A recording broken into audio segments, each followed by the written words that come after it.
Okay, it should give you an alert. I actually don't see the alert when it I comes, but see it it. should alert you guys. Yeah. We're being live streamed. Okay, go ahead. Good morning, folks. My name is Dan Brown, and I co-chair the Acquisition, Restoration, and Emerging Issues Committee with Russ Oflich, who's here with us today. We want to remind everybody that this virtual meeting is being streamed live on OWEB's YouTube channel and recorded. For those on the Zoom meeting, we discourage using the chat feature since it's not visible to our YouTube audience. The meeting material can be found in the board and committee section of the OWEB website. Those committee materials are towards the bottom of the page, and viewers can click on the relevant committee and then access today's meeting materials there, as well as past meeting recordings.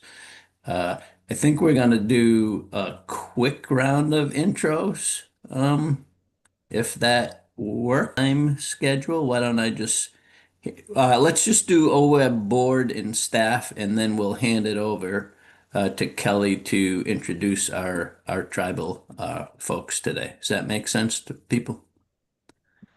And with that, I'll just call on folks. Russ, do you want to go? Sure. Russ Hoflick, co-chair of this committee, member at large of the OWEB board. And how about you, Mark?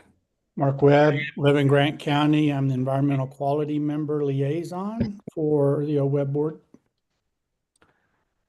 Great.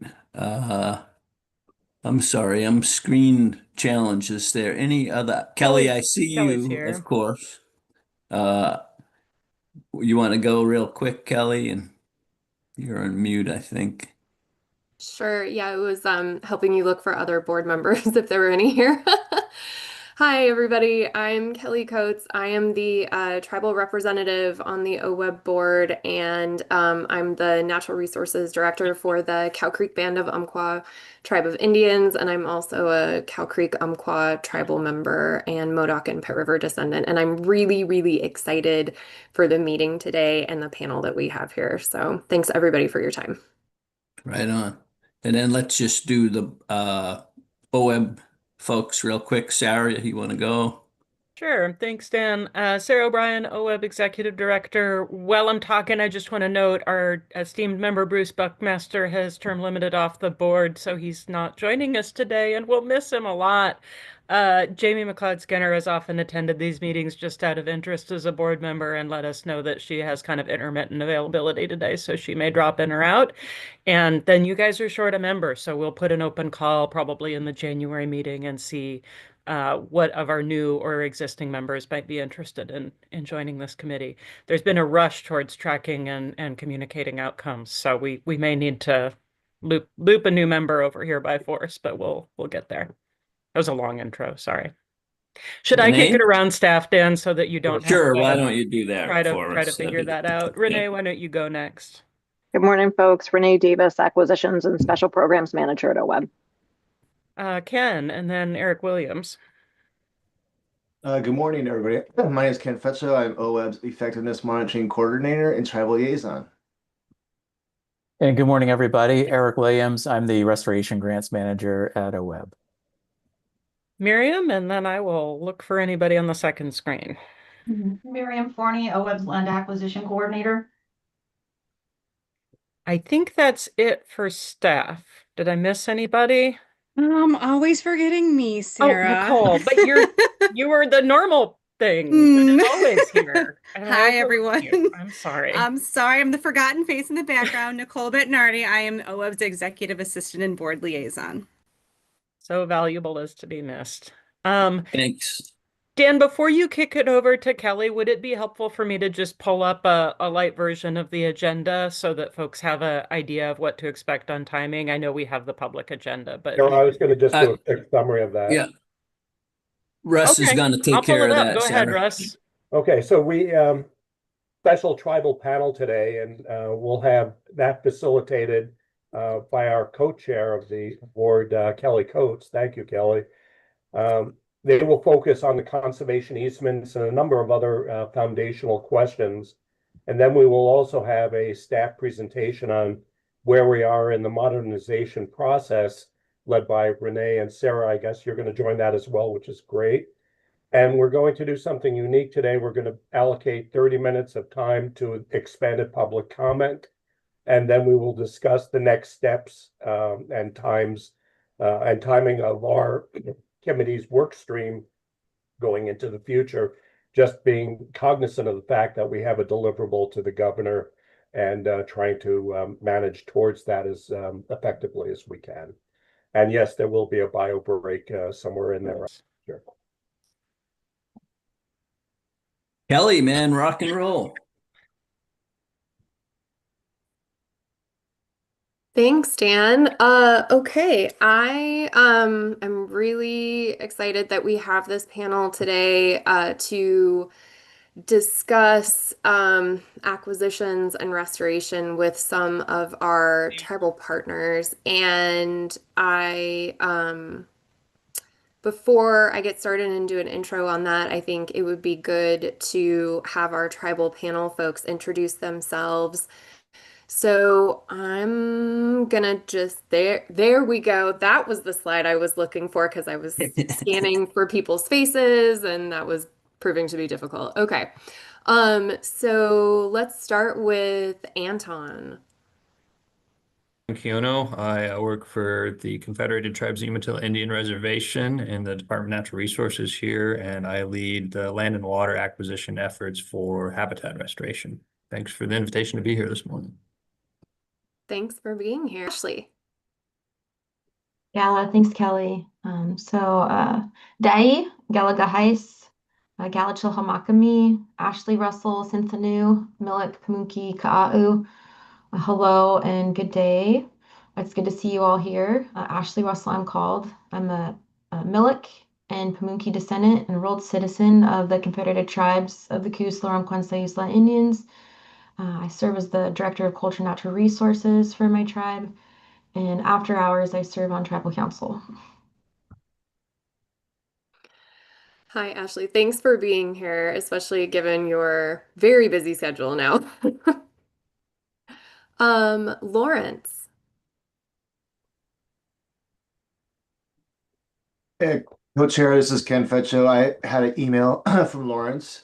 He's trying to join. He is in Washington picking up his daughter from college, so I think he's on his personal phone. So I believe he'll be joining shortly. Okay, perfect. Austin. Hey, Tukti Kuduk, Nika, Cleo, Kamayach. Good morning, everyone. My name is Austin Smith Jr. My new name is Kamayach. I am an enrolled tribal member of the Confederate Tribes of Warm Springs, and my title here is the Branch of Natural Resources General Manager. Thank you. Thanks for being here today. Emmett. Yeah, can you hear me? Yes. Okay. Oh, okay. Yeah, that's maybe. Hello. Good morning, everyone. Emmett Taylor, and I am the director for the Nez Perce Tribes Fisheries Watershed Division. I'm also a Nez Perce tribal member, and I also serve on the Nez Perce Tribes Land Acquisition Committee as well. So glad to be here. Thank you. Thank you so much. And last but certainly not least, Stan. Hi, good morning, everyone. Stan Vandy Wittering with Confederated Tribes of Siletz Indians. My title is Biological Programs Manager. I work in our Natural Resources Department. And I have a fair amount of experience with Bonneville Power Administration, land acquisitions, and then NOAA land acquisitions, and then tribally funded land acquisitions as well. I do a wide range of things. Land acquisition isn't the only thing I do in my office, and there are many other folks at this tribe that are involved with these sorts of land acquisition activities that we're talking about today. Thank you. Glad to be here. Thank you, Stan. Okay, so the format for today, first of all, we want to do a bit of an introduction and an overview for the panel, and then we'll go over the formatting for it. So I just want to say again how much I appreciate tribal staff being here today and taking time to work through these questions with us. There's challenges and there's a lot of opportunities. Today and over the last few years, we've been exploring these topics. And we know that you all have a lot on your plates. We know that you all wear multiple hats, and we're really honored to have so many of you joining us today. This conversation really got started back in 2021 with the external assessment of OWEB's grant making to tribes, and continued with a set of follow-up interviews with tribal and OWEB staff from the 9 federally recognized tribes in Oregon and Nez Perce in 2023 and 2024 to really dig deeper into the specifics of the program. Our goal throughout has been to really identify, understand, and work to address the barriers that limit tribes' ability to access the program. Tribes are key partners with OWEB, as we've seen from multiple presentations that we've seen from Ken. I think just in the amount of capacity and tribes being actual grant recipients is pretty astronomical. Tribes do a ton of partnering with our watershed councils, other nonprofits to get a lot of the work done on the ground. I mean, true land management here. And so addressing the concerns that tribes have to the best of our ability is a really critical part of the program modernization process that we have underway right now. In October, OWEB sent a letter out with a policy options memo, which was also shared with the board members before this meeting to our staff contacts at each of the tribes. The goal of those was to really show the results of our homework after we did the interviews. We did our best to research, think through potential solutions to the barriers that tribal staff had identified in those interviews, and to start working out what could be addressed at the staff level and what might require something bigger like a policy change, rulemaking, or legislative actions. It's really exciting for us to be kind of shifting the narrative and perspective from defining the problem to being in a solution space. Our goal for the panel is to help OWEB board members understand the full diversity of tribal perspectives on these issues, because as we all know, tribes are not a monolith. We're all very different. But we also hope that we can leave with a better sense of some next steps for what we can do. This might include higher priority actions that we can get started on soon within our current authority, or program changes potentially to bring into rulemaking if that moves forward. So really kind of what we're saying here is that all of the options are on the table, and we really, really want to hear from you all on this. And we're really engaging with all of our tribal partners on this to come up with solutions that could work for us, because we certainly don't want there to be barriers to tribes to access this funding and to get the good work done on the ground that we know all of us are doing. So just with that, I want to say thank you so much again to everyone. As far as the format of how we're going to do the panel, we have 3 questions that I will ask our panel members, and I would like the panel members to just feel free to raise your hands and just speak to the questions that you feel are appropriate. We will have about 15-ish minutes for each of the questions, and then we want to leave a good chunk of time at the end for space for questions from our board members and to dive a little deeper into some discussion. So we'll go ahead and get started with our first question, which is, What are the barriers that have made this program difficult to access or less desirable for your tribe to access up until now?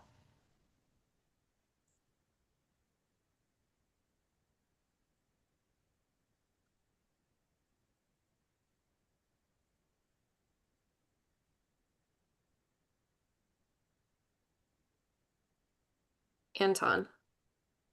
All right, thank you. Well, I guess I'll kick it off. Honestly, I don't think there's anything about, we haven't used this OWEB program very much, if at all, at the Confederated Tribes here, and it's nothing to do with the program itself. It's simply that we have a lot of funding available to us through Bonneville Power Administration, and we've been using that funding for, boy, probably roughly 30 years to acquire properties and have established a pretty good system there. So I just guess want to start off by saying, yeah, we haven't used this much, but it's nothing about the program itself. It's more just some of the good alternatives we have. So that would be my answer to that first question. Thanks. Thank you. Hi, Lawrence. I see you were able to join us and I see that your hand is raised. Would you do a really quick introduction for folks and then go ahead and go for it? Thank you so much for making time for this. I know you're quite busy right now. Hey, no problem. And sorry I was late. Had some technical difficulties getting in, but Lawrence Schwabe, Hydro System Compliance Specialist with the Confederated Tribes of Grand Ronde.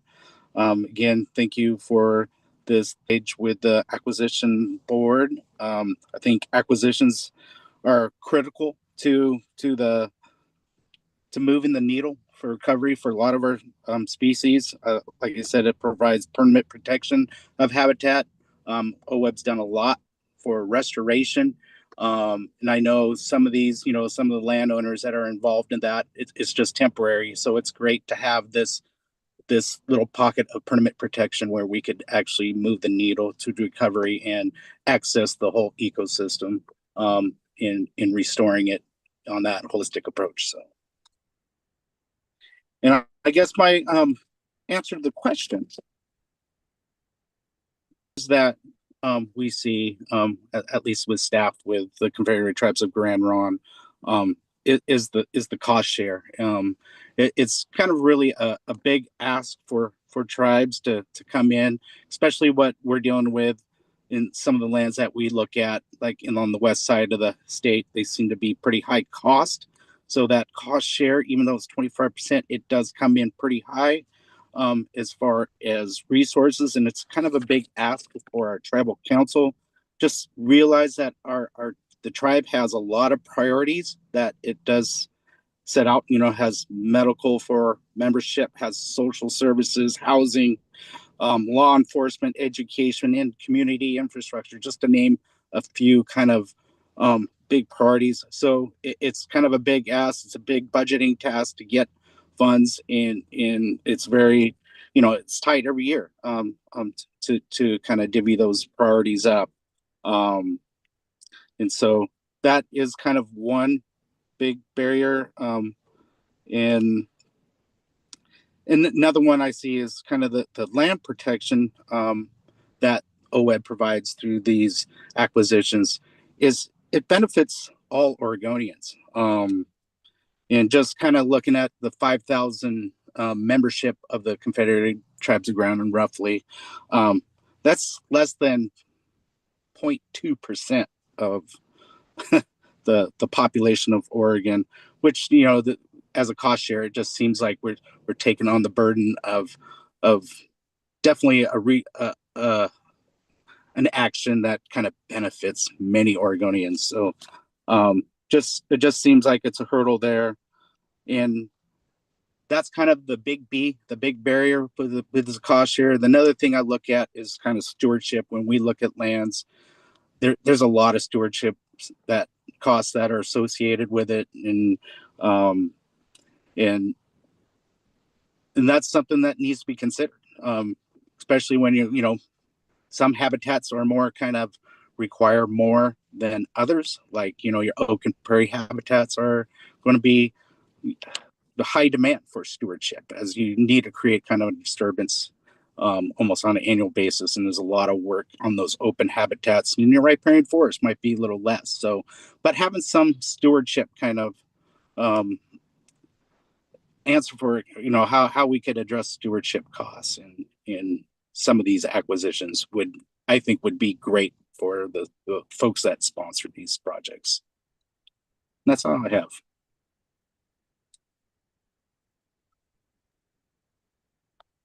Great, thank you, Lawrence. Did we have Jeremy join us? Yes, I'm here. Sorry, Jeremy, I did not have you on the list, and I apologize. I appreciate you participating. I would suggest, if Jeremy, if you don't mind, why don't you go ahead and introduce yourself? I don't know how much you plan to participate in the panel, but we're glad to have you here. Yeah, well, I'm Jeremy. I'm the planning director for CT Clusie, the Confederated Tribes of Coos, Lower Umpqua, and Sayusla Indians. And Ashley is far more equipped than I to actually present here. So she's definitely the de facto presenter. That said, I'm assuming, Kelly, one thing that you wanted to kind of lead into was my initial take when we had gone over this originally. Am I correct there? Yes, so we are on the first question. What are the barriers that have made the program difficult to access or less desirable for your tribe to access up until now? Awesome. And Ashley, I don't want to overstep, so we already had a conversation about this. So if you want to take this, please do. Thanks, Jeremy. Maybe you can fill in. And someone else had their hand up before me, though. NPT DFRM watershed. That's Emmett. Got it. Emmett, sorry, I'm trying to find people on the screen here. Yeah. Yeah, that was me. But Ashley, if you want to go ahead and go, you can go first. Okay. Ladies first. Yeah. Thanks, Emmett. Okay, so Galliclemus, good morning again. And I just want to speak from the perspective of CT Clusie. As Kelly stated earlier, you know, every tribe is a sovereign nation and leads their people in their own way and also stewards their lands in their own way. So to answer the question about what are the barriers, I would say the largest barrier for us is the conservation easement requirement and the associated waiver of sovereignty. For tribes, land's not just a transaction, but it's a restoration of relationship, of culture, of stewardship responsibilities. And so when an easement is required in order to access state funding, it signals a lack of trust in our capacity to care for our lands. And it also creates legal and practical complications. Easements can interfere with our ability to place land into trust, and it oftentimes restricts cultural, ceremonial, and adaptive management practices that are essential to tribal stewardship. For example, gathering, cultural fire, harvest, things like that. Second barrier, I would say, is the complexity and unpredictability of the application and due diligence process. The process is time intensive, highly detailed, and out of sync with how tribal land opportunities actually arise. Many of our acquisitions are driven by urgent and time limit opportunities, or time limited rather. Properties that come on the market quickly, often without warning, or were approached by someone just wanting to donate by the end of the year because they don't want to pay taxes on it the next year. Examples like that. OWEB's process is not built to move at that pace. So tribes cannot pause a real estate market to fit a grant timeline, unfortunately, even though we'd love to. And then I would also have to agree with Lawrence about the 25% match requirement. It is especially difficult for us too, as we're actively trying to rebuild our land base after generations of dispossession. I mean, we're one of a few tribes that are non-treaty tribes, so it makes it even more difficult. Stewardship funding is another challenge, and purchasing land is only the first step. Without support for long-term ecological management, monitoring, and cultural access, it creates an unfunded obligation that can keep tribes from applying. And the lack of financing or the lack of bridge financing makes it hard to compete in the real estate world where sellers expect fast action. Let's see, what else did I have in my notes here? I think I think I'll leave it at that. I talked enough. Jeremy, did you want to fill in? No, I think you nailed all of the pieces. The only part that I would just belabor is the fee to trust process, with us being, in kind of behind the eight ball to a degree because of that non-treaty status, and still trying to rebuild the land base. There's so many properties that are not in trust status. And so as we are going through and trying to move things into a more into a sovereign space, that is viewed as an encumbrance by the BIA. And so we definitely need some workarounds there. So that's all I had to add.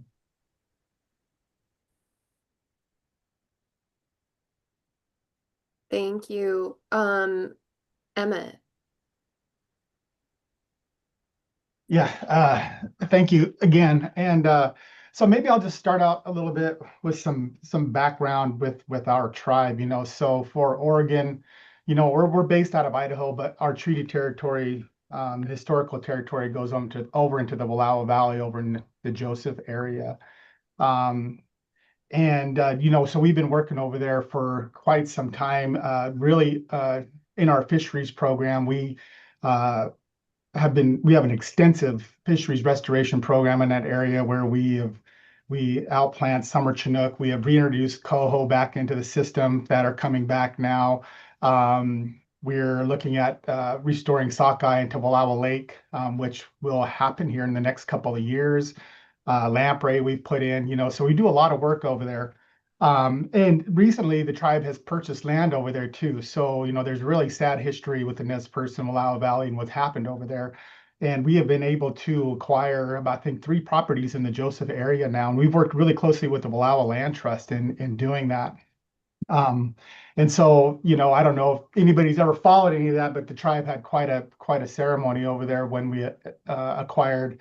It was the Hayes property, but now, we renamed it to the Amsahpa, the place of boulders, right next to Wallowa Lake. So really, really a major thing for the tribe. And so a little bit, I was just going to thank Anton for taking the first one there, because it was a little bit of a weird silence there to begin with, but kind of a dissatisfying maybe response from me too, is that, I haven't accessed this. The tribe, we have a pot of funds here that we use internally, that we have used to purchase our lands, and we don't have an accord with BPA, so we don't have a land acquisition pot with them that we go after.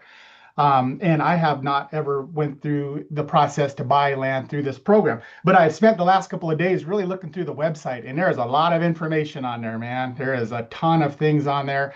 I printed off document after document and highlighted over the last couple of days, really so I could try to be as productive in this meeting as I possibly could. But the land acquisition stuff, for the tribe, like I described, is really important. And I think from our perspective, what we really want to do, we'd really like to purchase more lands over there, because we do so much restoration work. Most of it's on private land. If we could buy land where we could permanently protect it, do the restoration work, would be awesome. But one of the big things for us too is that, our tribal members want to go over there and fish too. We already have a right to cross private land to fish anywhere we want to. We can do that, but it's kind of uncomfortable and if we can have a piece of property where we can go as tribal members to fish, to camp, and do those sorts of things, that's really important to us as well. So protecting the land, but also having that kind of access and camping for our tribal members. And I think there's some good points that I've already brought up, and just kind of building off of Ashley's, if we want to talk more about the conservation easements, we've been involved in a lot of those. The tribe actually holds a couple of conservation easements on private property that we hold. And we've been involved in a lot of them, and doing those, and I know with conservation easements, there's always a monitoring piece to that conservation easement too. And I know a lot of the land trusts hold those easements, and they have a pot of money that they can go out and monitor that easement, the baseline documentation and everything. And I think that's one thing that's kind of challenged just here at the tribe, is having that pot of money to be able to do that. You know, and as far as, you know, we would like to do like the cultural things like Ashley was talking about. One thing, I'm a part of the Nez Perce Appaloosa Horse Club. We ride horses a lot. If we go to Oregon, we buy a piece of property using these funds. We would like to be able to potentially graze our horses on that property, you know, while we go to do rides and different things like that. Those are the types of things that I think we would not want to be able to preclude. We want to protect. We wouldn't want our horses right down there trampling reds or anything like that. Nobody wants that. But, you know, wouldn't want to preclude that type of an activity for us. But I think those are things that can be worked out in a CE, you know, and how the provisions that you put in there for those about things that are allowed and not allowed and those sorts of things. The fee to trust you with a CE attached to a property, I don't know that much about that, but I know the tribe always wants to put our properties into trust when we can after we purchase one. And I just don't know enough about that. I need to know more about that. But the timeliness that Ashley brought up is something that we deal with, being on the land acquisition team all the time. I see the process that's in here, and I've read kind of how it goes. It is a lengthy process, and some of these properties come up quick, you know, and that you gotta move. And I think I saw a provision in here, and correct me if I'm wrong, but you know, say the tribe used some funds to purchase it, we could still write a proposal and get reimbursed maybe for that. I don't know if that's correct or not, but you know, that would be an option potentially that we could use here at the tribe. But that timeliness is really with anything with land acquisition, all of us that have been involved in it, you know, that's definitely something that that happens all the time. So anyways, I will go ahead and end it there. I did read the CE template. If we ever get into details on that, I kind of have that marked up and different things. And so I'd be happy to be involved in some of that if there's more detailed discussion. Thank you. Thank you so much. Austin, did I see your hand up briefly? Did you want to jump in? Yeah, I did. A lot of the stuff I was gonna hammer on was already talked about, which is great. I'm glad the other tribes are thinking the same thing. And with the Confederate Tribes of Warm Springs, you know, a lot of the how OWEB, and we've utilized OWEB programs, grants, etc., is supporting. So we do support a lot of land trusts. We do support a lot of the work happening within the multiple basins where our ceded lands and usual and custom use areas are. And so a lot of the input is really helpful from the tribes to incorporate that in collaboration, co-management, and coordinating. But some of the barriers I've seen is, you know, some of that collaboration kind of ends at review team level, right? So there's nobody really sitting on a review committee, with the exception of maybe yourself, Kelly, and there's a lot of proposals that go out, grant proposals, review acquisition proposals that the tribes have the opportunity to jump in and give input on. But it kind of ends there. A lot of our tribes, specifically Warm Springs, we have a vast majority of area, just like the other treaty tribes, and it's. I think it would be really helpful to get, you know, some of the ability to get a tribal member expertise, especially like I always lean on my elders because they know more than I do, even though they don't have the acronyms at the end of their name, but they know heck of a lot more than I do, and we pay them that way. You know, we bring them in tribal ecological knowledge, utilizing that on when you're going into a land-based system. They know the history, you know, they live the history, so incorporating them. Not necessarily them sitting on committees, but at least that type of input is really helpful.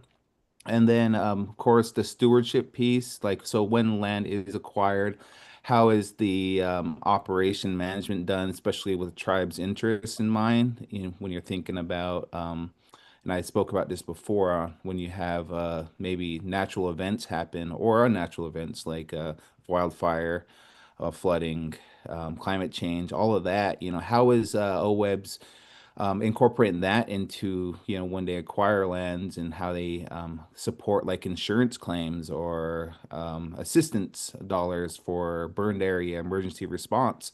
So some of those pieces aren't really incorporated in that. I haven't seen, but like we do that with like our conservation lands that we acquired through BPA mitigation. And so some of those properties, we incorporate that into, you know, we know that we're going to have a wildfire, and so we need funding available. And how do we go for that funds? is at federal level, is at state level. So being that a lot of this funding is provided into look like, I think that would be really helpful, especially when you have watersheds that support ESA listed species, fish species, water health, all of that. That would be really helpful in the long run. So just a few thoughts, but I reiterate on everyone else's comments from different tribes. I really do believe that this type of input does really support. I really want to start leaning in and start getting more of tribal member input. I mean, we have a lot of tribal biologists, tribal foresters, tribal soil scientists here, and a lot of the work they do is restricted to our conservation lands, our reservation lands. And so we do meet closely with like the federal agencies. We're getting better about the state agencies, obviously.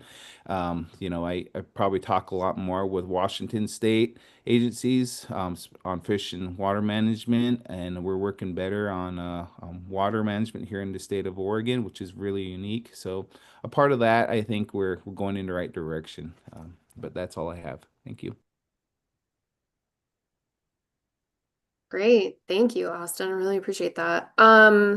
So just in the interest of time and moving through some of our other questions, unless any of the other tribal panelists have anything they really want to talk about with this one, I was going to move on to question number 2. So what could OWEB learn from other funders about how to make this program work better for tribes?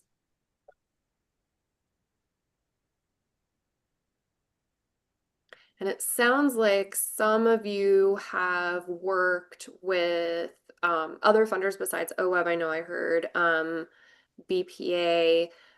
Really, it would be great for us to have some information from folks that have worked with other funders, because we don't want to necessarily reinvent the wheel if we don't have to. And also, if there's something that's really working well that we can incorporate, we should just go ahead and do that. So, Lawrence. Yeah, I guess I'll just kick it off and kind of be pretty brief at it. But with other funders that seemed to work pretty good there was no required cost share. Yeah, you did get maybe more points and was ranked out higher in a list of solicitation projects, but otherwise there was no requirement that you must have a required cost share. They also provided a per acre endowment for stewardship, which makes managing the property that really helps out the stewardship kind of gap in many of these acquisitions that just go for acquiring fee title lands. And just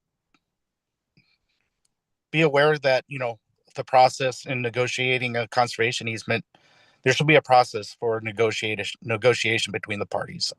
It's kind of what has been open with other funders, and we actually sit down, go back and forth with technical staff, go back with legal staff, and we work out a agreed upon CE, just so an opportunity to do that. And in that process, there's a kind of a adaptive management plan. It's a 10-year plan. We know, things could change, new things could be learned. You get to know a property a little better. There's a lot to learn about a property when you get on it. So the plan has to be kind of limited in time. 10 years is kind of what we shoot for.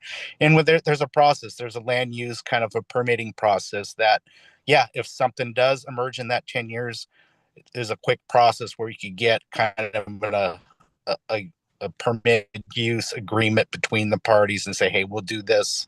So it's another avenue that could be used within that 10-year acknowledged land management plan that we could address kind of needs on the ground.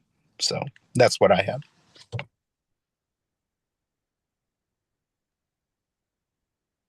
Great. Thank you.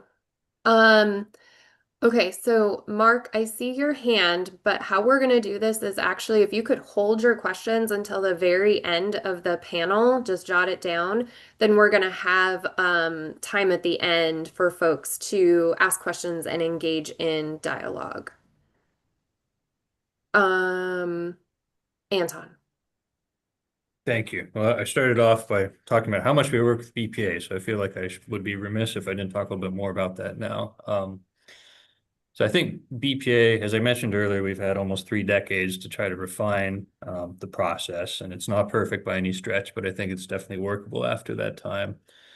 One of the great aspects about the BPA process, and something that Lawrence and others mentioned, is the cost share. There isn't cost share required, which is hugely important to us. It's very difficult to meet those cost share requirements. We don't have those with BPA, so that really makes that avenue quite appealing. Stewardship funding is something that we continue to kind of arm twist BPA about. It is an ongoing challenge. We acquire these properties, but we don't have adequate funding through the BPA source for that stewardship obligation. And so I want to echo some of those comments from earlier about the importance of trying to find a way to help with the care and feeding of a property once it's been acquired. BPA does require an easement on the properties. They hold those properties. The reason being is that their funding is for habitat restoration in the Columbia, at least the funding we receive from them. So it's very important that those properties remain in habitat in perpetuity. As others have mentioned on here, you have the opportunity to work with BPA and tailoring those terms in a way that works for both parties. Early on, there was a lot of very restrictive language about removing native vegetation, which of course doesn't work with cultural practices. But over the years, we've been able to refine that language to allow for cultural use of properties while still protecting the habitat values of the properties. I know that sovereign immunity waiver is a real issue for tribes, I think probably in general. So I was going back through one of I have here. It's only 15 pages. I was impressed. And there's actually no sovereign immunity waiver in that. Rather, there's just some language that talks about BPA as the grantee has jurisdiction to enforce the easement, and that's the extent of it. So I think all that's to say, with the easements, they can provide protection, but I think there's a lot of leeway to try to tailor those so that they work for all parties.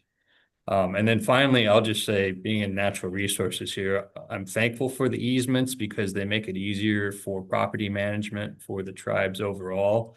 A lot of these property acquisitions predate me and predate many others, and so there might not be the memory of what those acquisitions were for, but it's really easy when we're thinking about managing the lands in our portfolio to just look at the title and then remember, oh, we can do timber harvest on this property, or we can't. And so that's all there on title with the easement. So it's really easy to find. And so I've been thankful for that when we look at doing a management action on a property. It's like, well, what can we do with that property?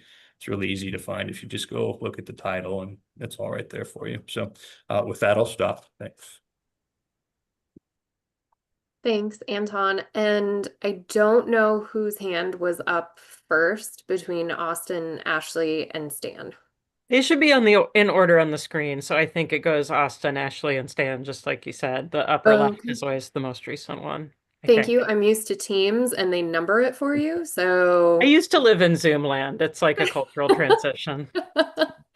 Thanks, Austin. Yeah. So in terms of funders, I guess I would lean on some of like our land trusts. I think land trusts are great organizations, to work with, being that they have access to funders, to donors, to programs that really can help out with land acquisition. They do all the work in terms of land management. So like here in Deschutes, I work pretty closely. I actually sit on the board directors for Deschutes Land Trust, and some of the, we identify land parcels that are coming up for acquisition, review, evaluate. We have different teams that go and committees that review these lands and score them. And then we also, go out, fundraise for O&M on these lands, stewardship lands. And then also we partner with other programs like the Nature Conservancy. They were really key for us when we acquired our John Day properties. And they're able to be that bridge loan, help us out, acquire. And they have initiative pushing to support tribes in acquiring in the land back So we've done that, and we're continuing to do that in some of our areas where they help us fundraise, do the same thing, and as well as get that fee. The trust is something that was still being identified, looked at. I know for BPA we're not doing that fee to trust. It's just there's a lot of legwork, and it looks better as well, being that we're supporting the local economies in terms of like counties and with taxes and whatnot on some of those large parcels. So I mean that's really unique. The other pieces is the federal agencies, working with the U.S. Forest Service, BLM, grasslands, and if there's land that's coming up that's maybe requiring to put it back into the public interest, open up lands that were once locked up as a ranch or a farm or etc., and putting them back into a stewardship for the betterment of the water. I think those have been really good funding types. And then also like we work really closely with PGE. Obviously, we're co-managers on hydro projects on the Deschutes, but we have acquired land that way as well with PGE managing those. And then we have the FERC relicense where we have working groups where it includes federal agencies, the tribe, land, hunters associations, Rocky Mountain Elk Foundation, you name them all off. They're all a part of this group, and so they support a lot of the acquisition piece and stewardship and management. So those programs and funder types have been really helpful for us. Thank you. Great. Thank you, Austin. Ashley. Thanks, Kelly. The good thing about not going first is everyone always says mostly what you want to say, so I appreciate that. I again agree with Lawrence and Anton about the cost share requirement and room for negotiation, because we are as a tribal government. I also agree with Austin pointing out land trusts, our relationships with our local land trusts, as well as the Nature Conservancy and other philanthropic organizations, have really made significant shifts in how we've been able to get land back. I think one of the most significant thing OWEB can learn from these other funders is the use of tribal resolutions or MOUs, such as co-management or co-stewardship MOUs, because rather than requiring a conservation easement or a waiver of sovereign immunity, these tools allow or ensure that conservation outcomes still occur, but they don't do so through, or they do so through partnership rather than enforcement. So that's really important to underline. These co-stewardship and co-management models acknowledge tribal leadership in watershed restoration and long-term ecological care. So these models support flexibility rather than restricting it. Other funders also simplify their processes. They offer rolling deadlines, shorter applications, and tribal specific pathways that match real-world conditions. So that's been really helpful. And they recognize that acquisition, restoration, and stewardship are linked, which I know you guys do too. And I think someone had mentioned, I can't remember who it was, the need for like full life cycle funding from project development to the purchase to long-term management. So making that pathway possible will remove a lot of the burdens of piecing together multiple funding sources just to make a single acquisition viable. I mean, as well as you guys, other funders also understand that tribal land back has a cultural, historical, and ecological significance. It's not just a conservation transaction, we're restoring relationships. I think I'll leave it at that. Jeremy, did you have anything to add? Is he still here? You nailed it. Still here. Okay. He's still here. Yeah, no, I have nothing to add. You've got it all. Thank you. Thanks, Ashley. Stan. Hi, thanks. Can you hear me okay?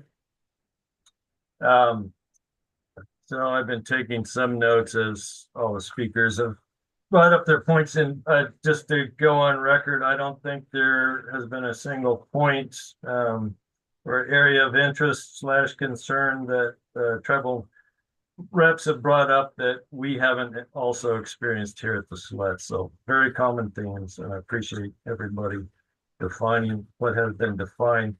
Before my elder mind loses Ashley's last comment, I want to say that restoring relationships to the land is really into TEK that's been lost in large part is huge for us. And so we look at these conservation opportunities. Yes, we want more fish. Yes, we want more wildlife, et cetera. But we are really looking for land to get our people that haven't been on land for a long time out, to have those members that have held on to the TEK teach those members that haven't had access to that for decades. And so that's really our biggest priority with these kinds of acquisitions.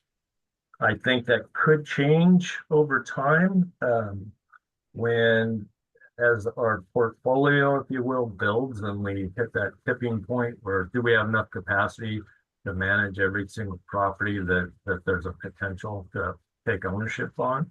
And I think we'll see ourselves transitioning into different land trust relationships, like some of our more eastern partners tribes have been mentioning this morning.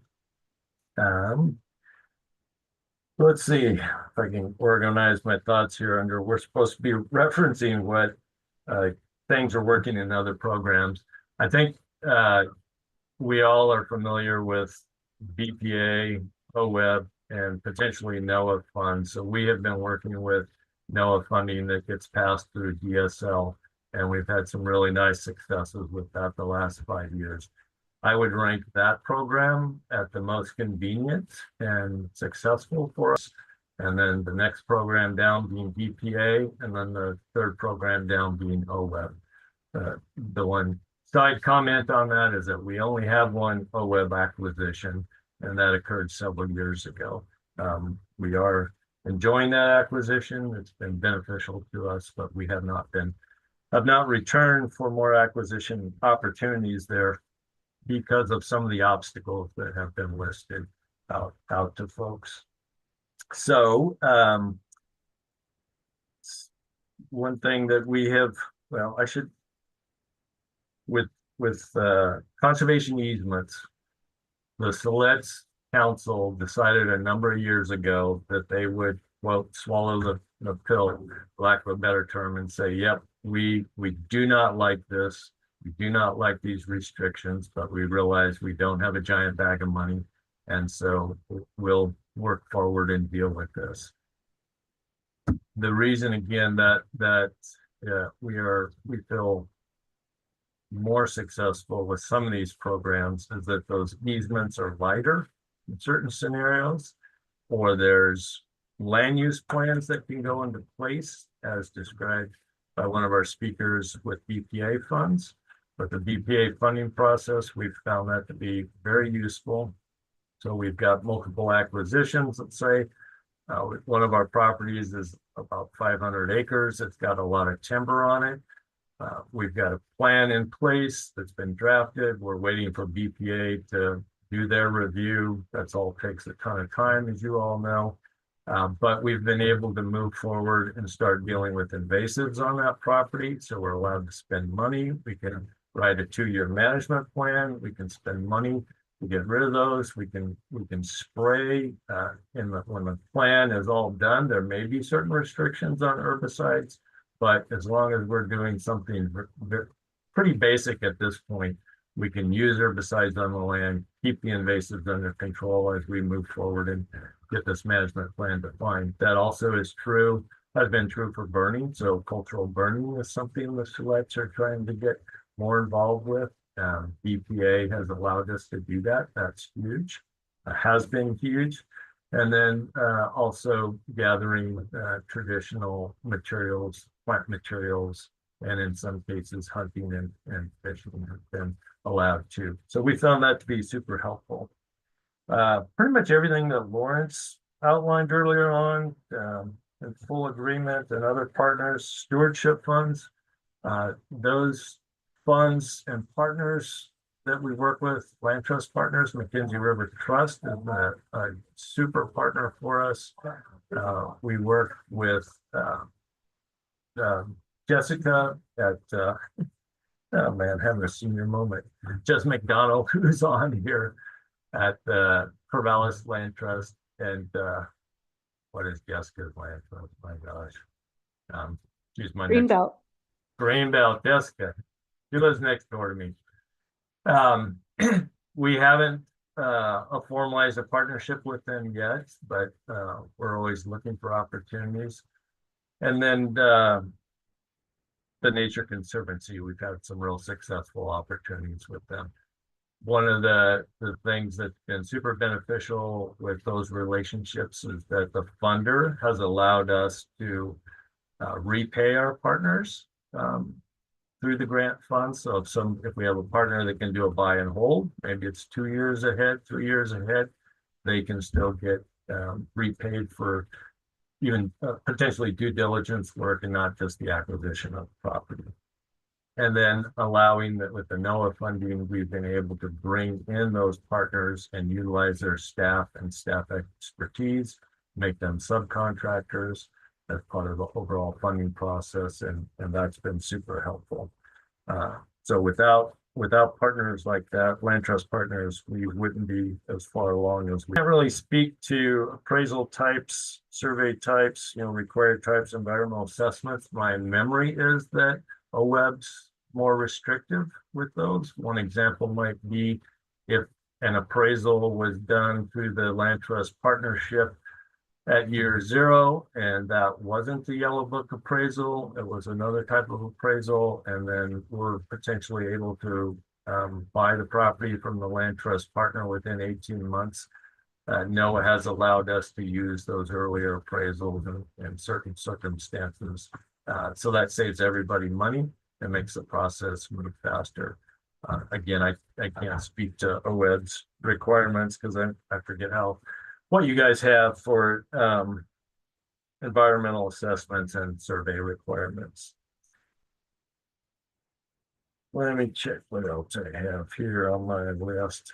I'll just reiterate again with our biggest need and benefit that we've had with the land acquisitions has not been that we've been able to say that we've conserved or produced an additional 10,000 coho smolts on a particular property. It's been, hey, we had 5 trips last year and we got 20 tribal members out on gathering trips each time to these 2 properties, where we got elders out for a trip just to have a lunch and get on the property. So when we look at requirements of like public use, whether we have to guarantee a certain amount of public use with NOAA and BPA, we've been able to say, okay, we're going to allow some public use, but it's going to be pretty minimal. It's going to be a handful of days here or there, opposed to making a property accessible on a daily basis. And again, I can't comment on where OWEB is on that, but that's a big deal. And let's see. Also, I can't comment on what OWEB allows for work to start, but what's been super helpful with the NOAA program is that number one, we've been able to put a parking lot on a property. We struggled with that with our OWEB acquisition earlier. I don't know if that's changed, but if we're going to get people out there, we need to have a little driveway. We need to have a parking lot. We need to have a toilet that's not going to fall over, and we need to be able to do that construction. And in the past, that has collided with OWEB's, I think, vision or interest in defining that conservation easement. So that's a big deal. And then when we can start that work with the NOAA funding, we've been able to start that work as soon as the award comes in. So we're doing our due diligence, or we're doing surveys, appraisals, et cetera. We can start building a parking lot. We can start getting people out there. And especially if we're in partnership, in a buy and hold partnership, we've got a land trust like McKenzie River Trust to sign an agreement with us that we can start managing the land under their ownership. So if we can start construction of a parking facility, we can get people out there. We're able to manage through our partners' willingness and flexibility. And that's been successful. So out there. Thanks, Dan. So, I'm just gonna quickly take my OWEB hat off and put my Cow Creek Umpqua Natural Resources Director hat on, and just add to some of the great remarks that you all have provided. I really think that Stan hit a great point with getting folks out on the landscape. And that is one of the things that we have also talked about as far as having restrictions on the land for how it's managed. If we want to get our elders back out places to gather, or teach our little kids about our lands, it's really important that we're able to make that accessible to them. Because they're not going to be able to hike in as far as the rest of us are going to. And so some of those amenities, like a parking lot and a bathroom, some of the basic stuff that maybe doesn't fit in with your typical conservation property, is something that's really important for us to be able to get our folks out there. And so I think that's a huge point and something that we have also talked about as far as, where are the places where we can get our membership back out on the landscape? Where are places where we could get our elders out fishing and gathering? So that's huge for us. And I just want to underscore that point. I would also say that other funders and other groups that we've worked for, and I know Kristen's on this call as well, but the Trust for Public Lands, we were able to work with them on acquiring some tribal forest lands. And that whole process of working with them was really, really great. And not only, I think something else here, a part of this is listening, being a good partner that listens, having that flexibility, I think is really important. And also the ability to act quickly when a property becomes available. Again, I want to underscore that because that's huge for tribes. So that ability to act quickly is really important. And then also something really great that I wasn't as involved with the Trust for Public Lands acquisition as our forestry folks were, but I was involved in the ability to tell our story afterwards with Trust for Public Lands, which was great. They did some interviews with us to put together something to talk about just the importance of tribal land back and working with tribes to acquire these lands and what that means to tribes and how you can be a good partner. So I just want to give a shout out to TPL on that. And I think there's a lot that can be learned from that process and in how you work together.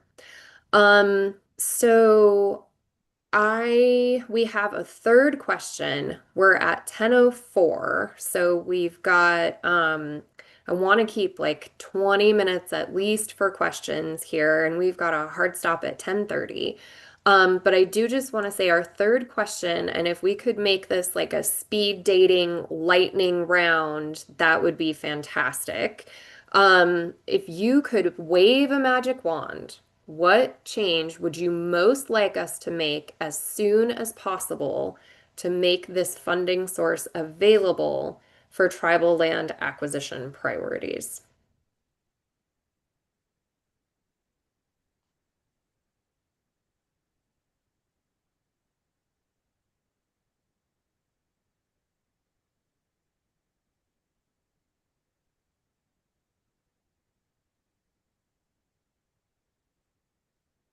Emmett. Yeah, thank you. I don't know how much this is a possibility, but I know my project manager over in Oregon, Katie Friend, she's accessed OWEB funds a lot over there. And there was a tribal owned, like a design type funding source that became available. And so we were extremely appreciative for that. And it allowed us the ability to access those funds, but it was just for tribes. I don't know if something like that similarly could happen with this acquisition program where a portion of this program could be set aside just for tribes.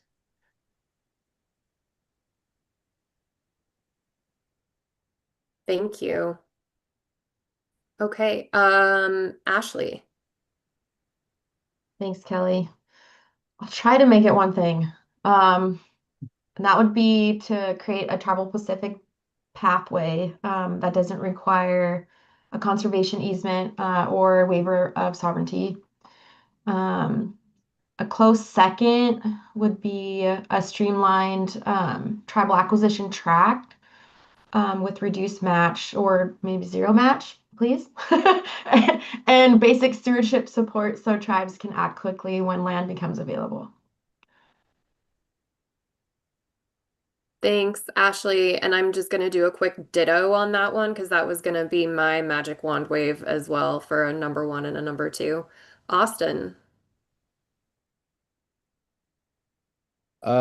Magic wand waved land acquisition. Having the tribes front and center, first right of refusal for land acquisition when it comes up in key watersheds. I think that would be a huge priority.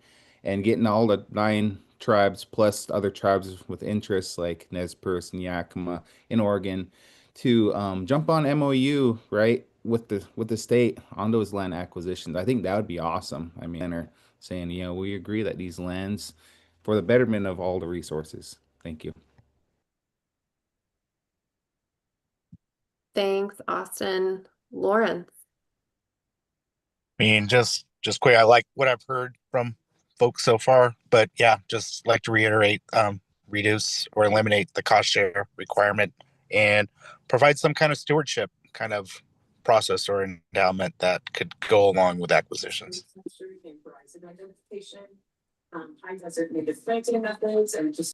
Great. Thank you. Stan. I would agree with Ashley's 2 points. I might alter the second point slightly. I'd like to make sure that since our land trust partners are such a huge help and need, that we could be thinking how we can get money to them to help with the process as we're purchasing property, so that they have some money up front to work with staff if we embark on a purchase. So I would the tribal specific type fund I think is awesome, and I just would want to make sure land trusts or other needed NGOs are front and center partnerships that can utilize that money on behalf of tribes. Thanks, Stan. Anton. Thank you. I think something that could be done immediately and be really helpful for us would be an elimination of the cost share requirement for projects with tribes. Second thing, it's a little bit harder to do, but echoing what others have said, is finding some way to help with the stewardship obligations once the tribe owns a property. That care and feeding of a property is very expensive forever and ever, and that's hard to accommodate. So it's a little bit harder, but if we're waving a magic wand, that would definitely be on the list. Thanks. Thank you. All right, really appreciate that. So I think at this point we can take any questions that we might have from our board members. I know Mark had his hand up earlier.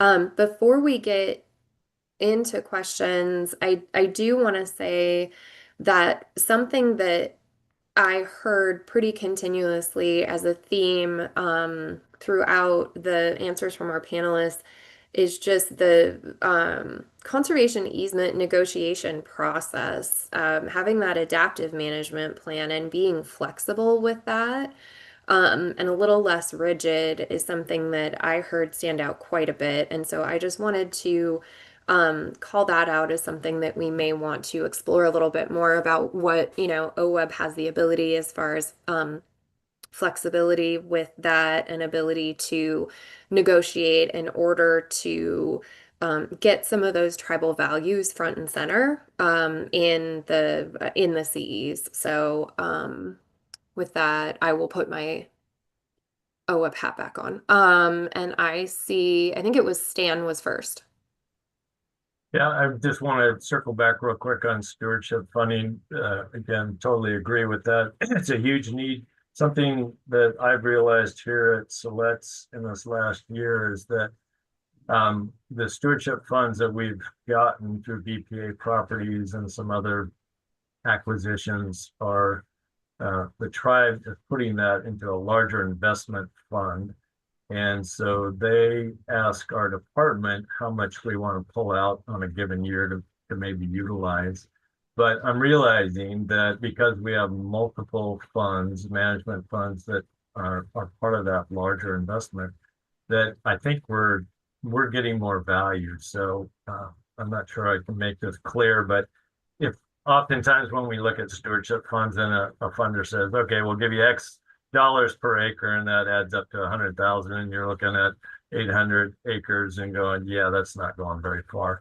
I think maybe if we can be creative or with stewardship, or if OWEB begins to address stewardship funding, maybe there are some ways to think about bigger pools of money that are associated with investments that can earn money over time for tribes, so that we can do drawdowns, let it sit, do drawdowns, and not just simply draw off the top and think, oh, we got 5 years of work or 2 years of work or whatever. And maybe I'm preaching to the choir, or everyone else already does this, but it would be nice to think about something along those lines.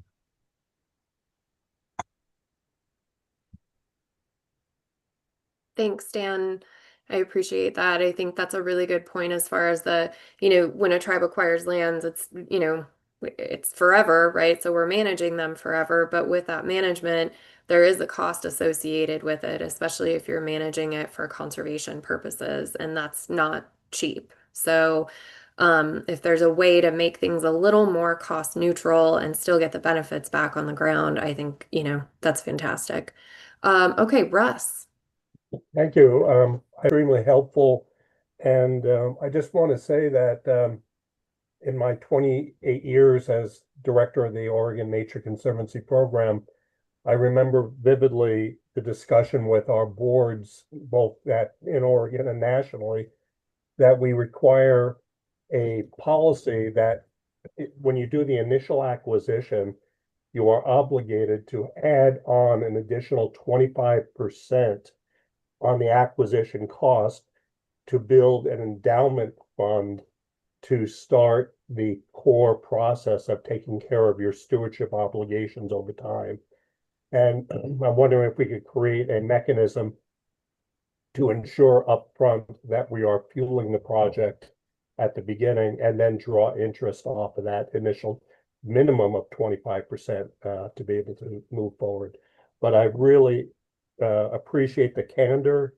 I understand to your hearts what the struggles are, and I will work really hard to try to find a resolution to these issues so you can be effective partners going forward. So thank you. Thanks, Russ. Dan? Yeah, happy to ask my question, but I didn't know if Mark Webb wanted to jump on and ask his question. I can follow you. Okay, all right. So awesome information. I'm seeing lots of commonalities between tribal issues and other land trust issues. The one specific question I have for our guests today is, I guess, mostly directed at Stan, Lawrence, and Anton. And it has to do with, if I understood Stan correctly, like the ranking of, best to good to worst had mostly to do with the ability to sort of negotiate the agreements, whether it be a conservation agreement or some other mechanism. And Lawrence and Anton specifically talked about collectively working out the terms of a conservation easement. So my question is, I'm hearing a little bit of contradiction here because we got to move fast, right? In a lot of these instances. And yet there's, if there was that kind of a movement to a model, how long does it take you guys to work those details out with those other funding partners? And what kind of things are in place to sort of expedite that to be consistent with the ability to act fast? If either Lawrence or Anton or Stan might mention something about that. Thank you.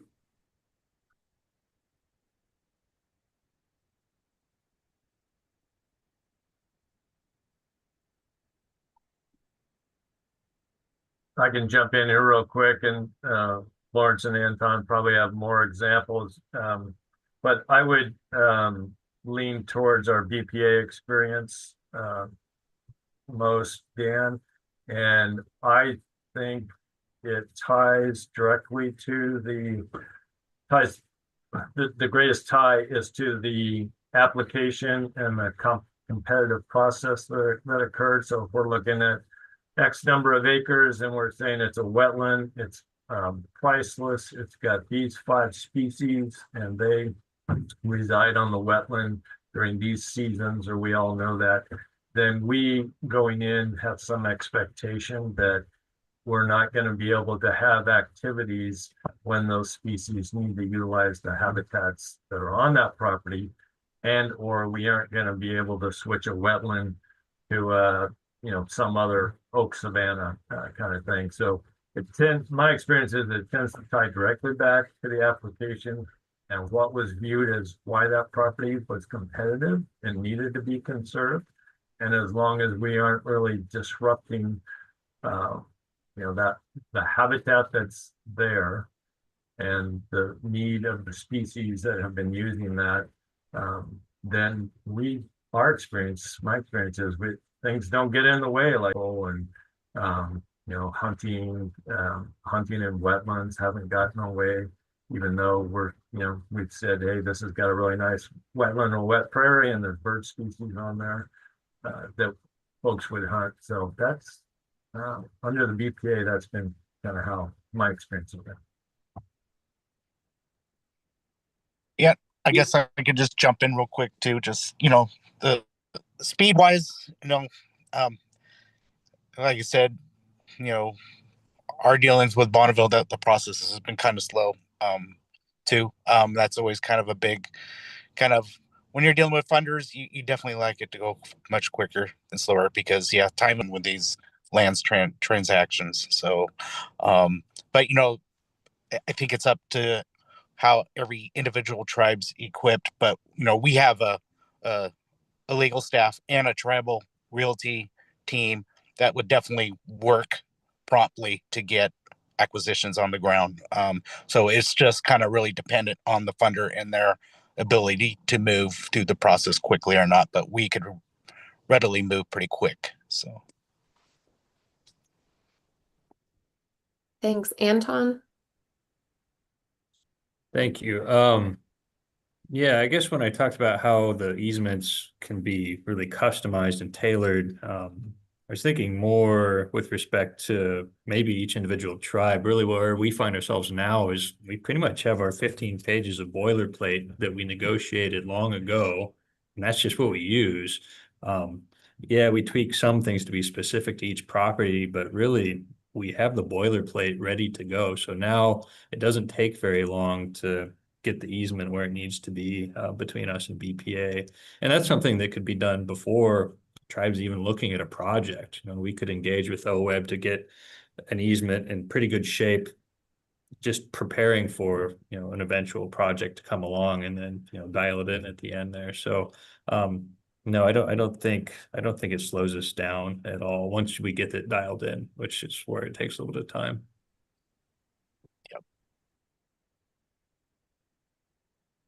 Thanks, Thank Anton. you, guys. Stan, did you have something to that point, or was it something separate?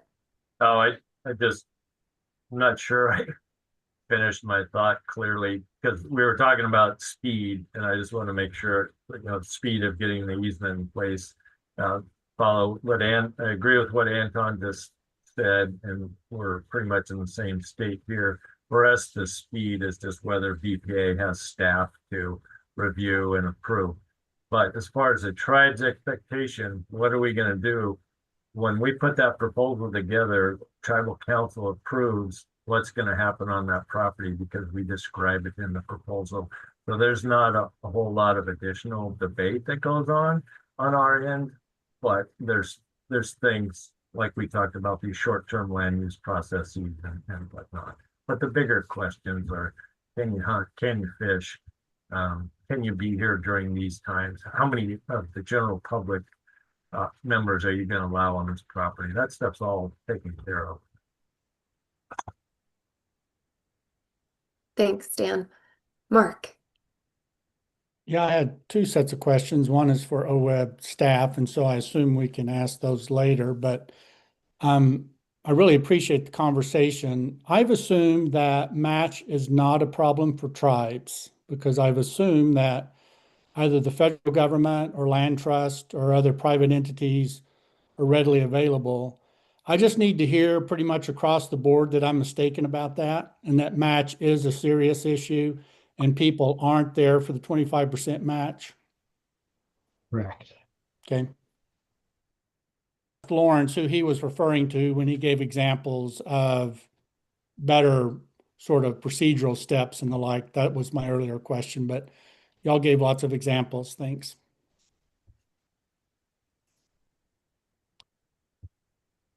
Thank you, Mark.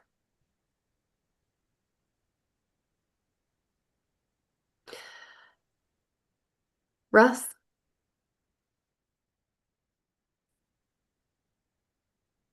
You're muted, Russ. Thank you. I do have a follow-up associated with better understanding where the tribes are in negotiations with the state over the development of an MOU that would allow us to sidestep the necessity of having a conservation easement.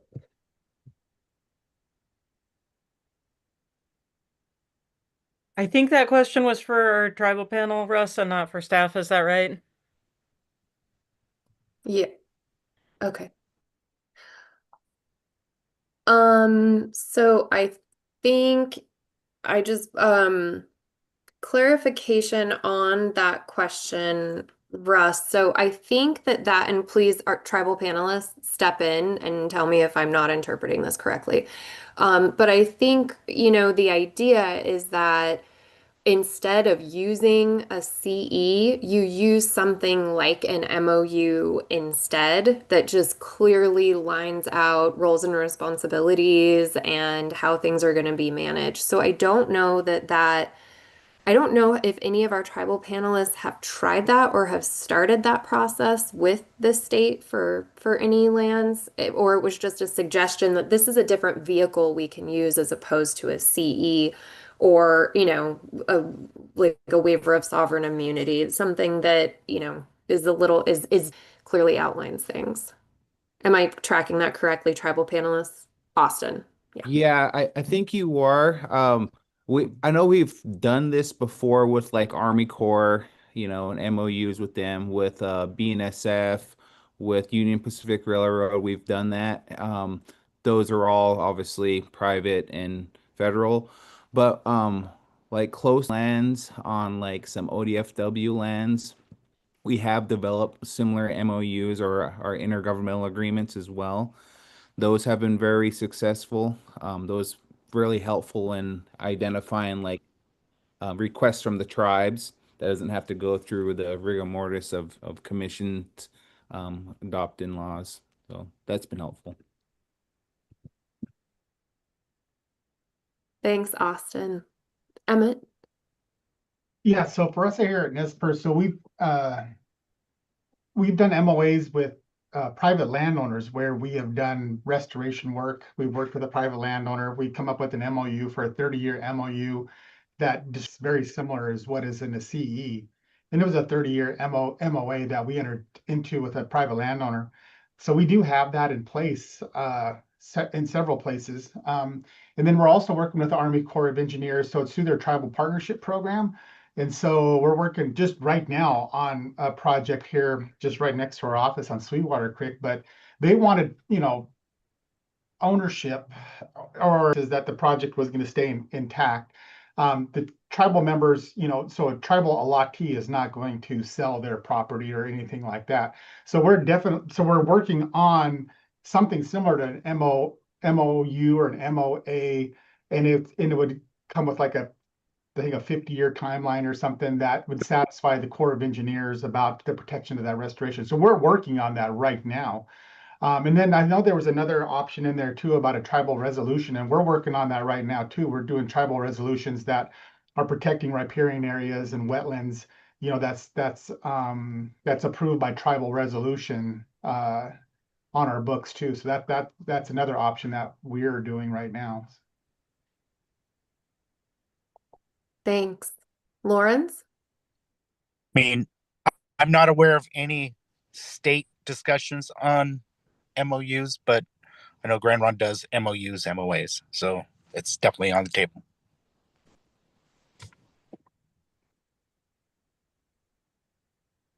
Thanks. And thanks, Austin, for bringing up the IGA as well, the Intergovernmental Agreement. Those are a really good tool that you can use as well. That could be a good possibility.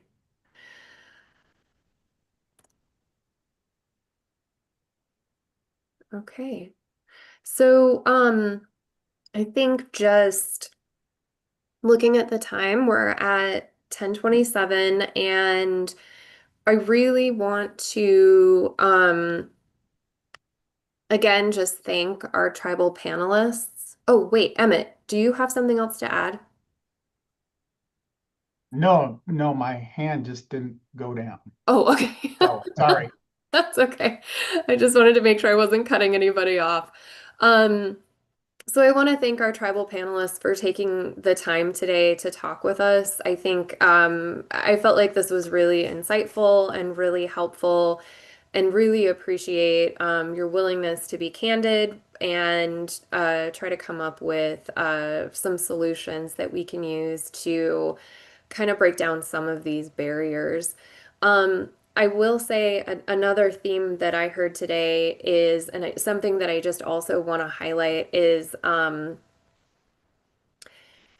think that relationship of trust and how you build trust and trust that tribes are going to manage the lands in a way that's going to be sustainable. And I think I mean, I can't speak for other tribes, but for Cow Creek, that's kind of our number one. I mean, we're managing the lands to keep them in good condition for future generations. And so I think that developing that trust is huge, is a huge part of this. And also the fact that tribal management is very different from how federal management is done, and also how private management is done. There are different goals and objectives.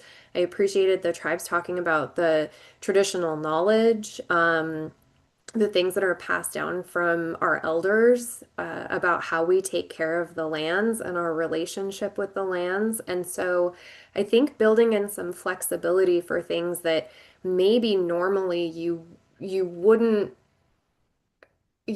say is something that you would do for conservation or restoration. But for example, like some forestry practices, if you're trying to restore some oak habitat, or you're trying to, you've acquired some lands that were private lands and now you're planting into the future for stand diversity and for fire resilience and for the understory and for culturally significant plants that the membership can go out and harvest for medicine or cultural arts and things like that. So I think just maybe taking a different perspective and looking at it from a different lens besides the kind of the traditional opposite ends of the spectrum management that we're used to seeing on lands, and knowing that with tribes it's very different and it's very, very unique, which I think is what you're hearing from all of us and why it's important that we have a different way that we approach things with tribes, especially regarding land acquisitions and land management as well. And so, again, I just want to say thank you so much to our tribal panelists.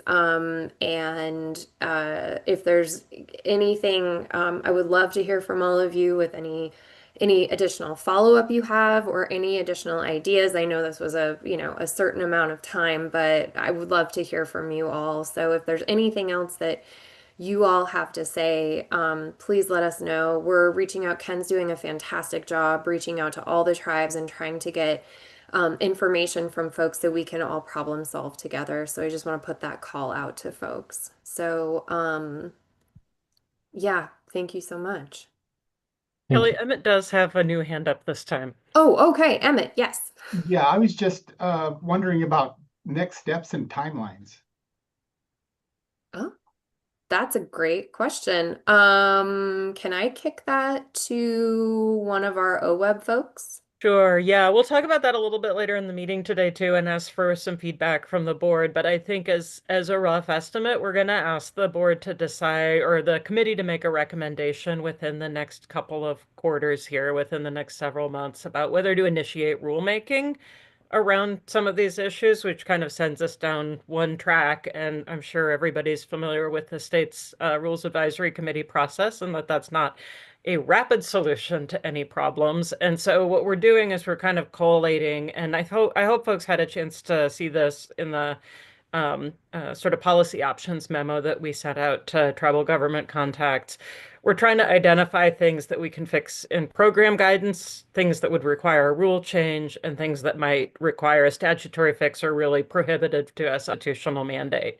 And so I think those categories, like part of the role that we're going to ask this committee to take on, is to help us parse what order can we take those on in, and are there some immediate steps that we can be taking? And I feel like that's part of what we've heard from the panel today.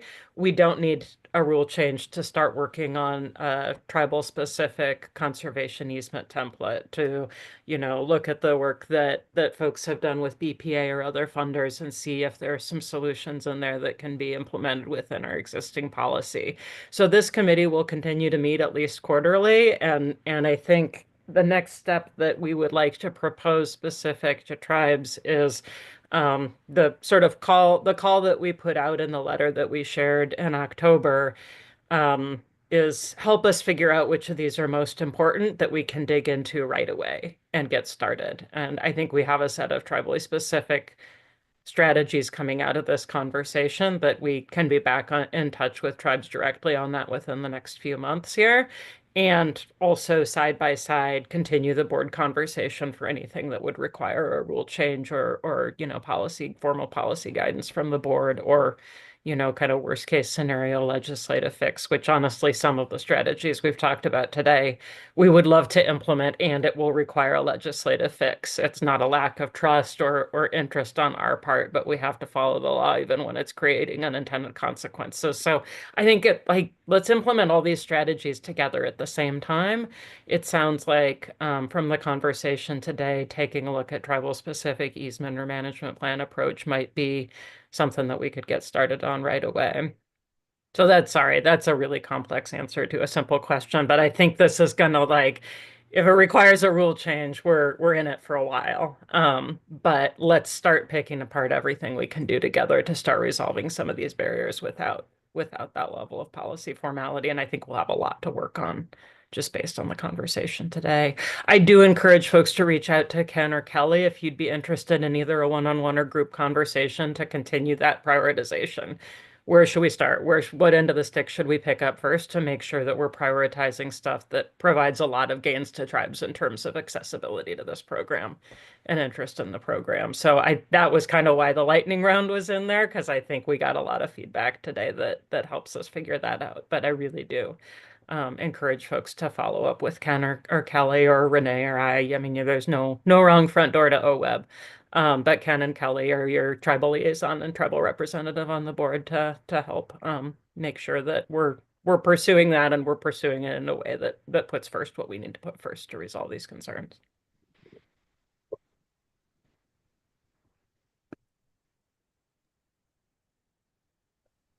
Thanks, Sarah. Okay, I think I am going to hand it back to the ARE co-chairs at this point. And just again, want to say thank you so much to our tribal panelists. Just really appreciate your time and your knowledge and your willingness to talk to us. So thanks. Please feel free to reach out at any point to me or Ken or anyone from OWEB. So thank you. And please feel free to stay on if you're interested. And if 3 hours is a large time commitment for the day, I totally understand that too. But I anticipate we'll probably continue the conversation a little bit after the break and as we start diving into future habitat conditions, significant habitat issues. So you're always welcome here and always welcome through other channels as well.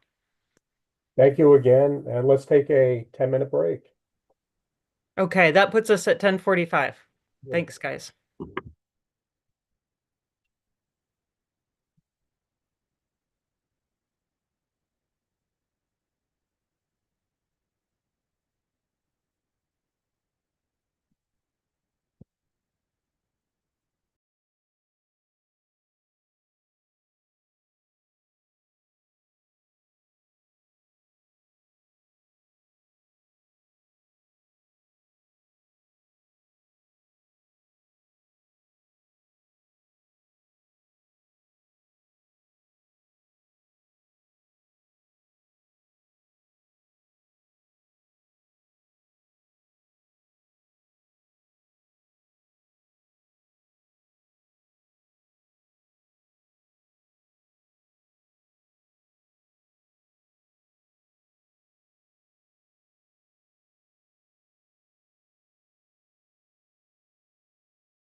Russ and Dan, if you're there, we were thinking, Renee and I, that you might want some time to sort of process and discuss panel presentation and ask any questions of staff before we dive into a new topic. Does that sound right? And then we can see if we have any time left before we get to public comment or not. That would be helpful. Yeah, we're aiming for public comment about 11, and I really want to make sure, we had reached out to folks that requested comment and let them know that we'd let go of the time limit and make more space for that this time. So I want to make sure we get there right pretty darn close to 11. So how about if we just use this time for Q&A and discussion amongst board members? That'd be great. And staff, maybe. Yeah. Hey, heads up, I am going to need to sort of abruptly peel off probably a couple minutes before noon. So I hate to be rude, but whatever's going to be going on, then I'm just going to kind of bail out. I got to run to another. No problem. We'll be done with public comment and talking about next steps by then. So Dan, we can just circle back afterwards and chat.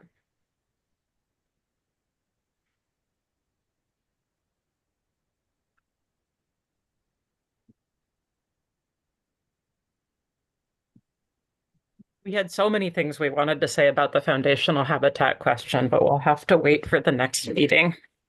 We knew it would be tight. We knew we wanted to make more space for input. So, but we're ready. We're ready when you get there. You know what they say, when you keep doing the same thing over and over again and expect a different result, that's the definition of insanity. So maybe we're all insane here. Well, Renee and I do have a policy of bringing more to the meeting than we can get through, just to see where we get through. And then that's the nice thing about a standing committee, is we can pick it up where we left off. Yeah.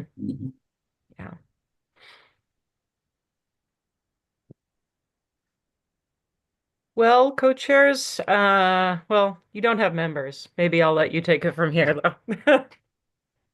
I think Mark Webb's there, yes. Are we back recording? I think the recording keeps going. We just had a screen up for a while, letting folks know when we were coming back. From the other board members, Kelly, you're with us as well.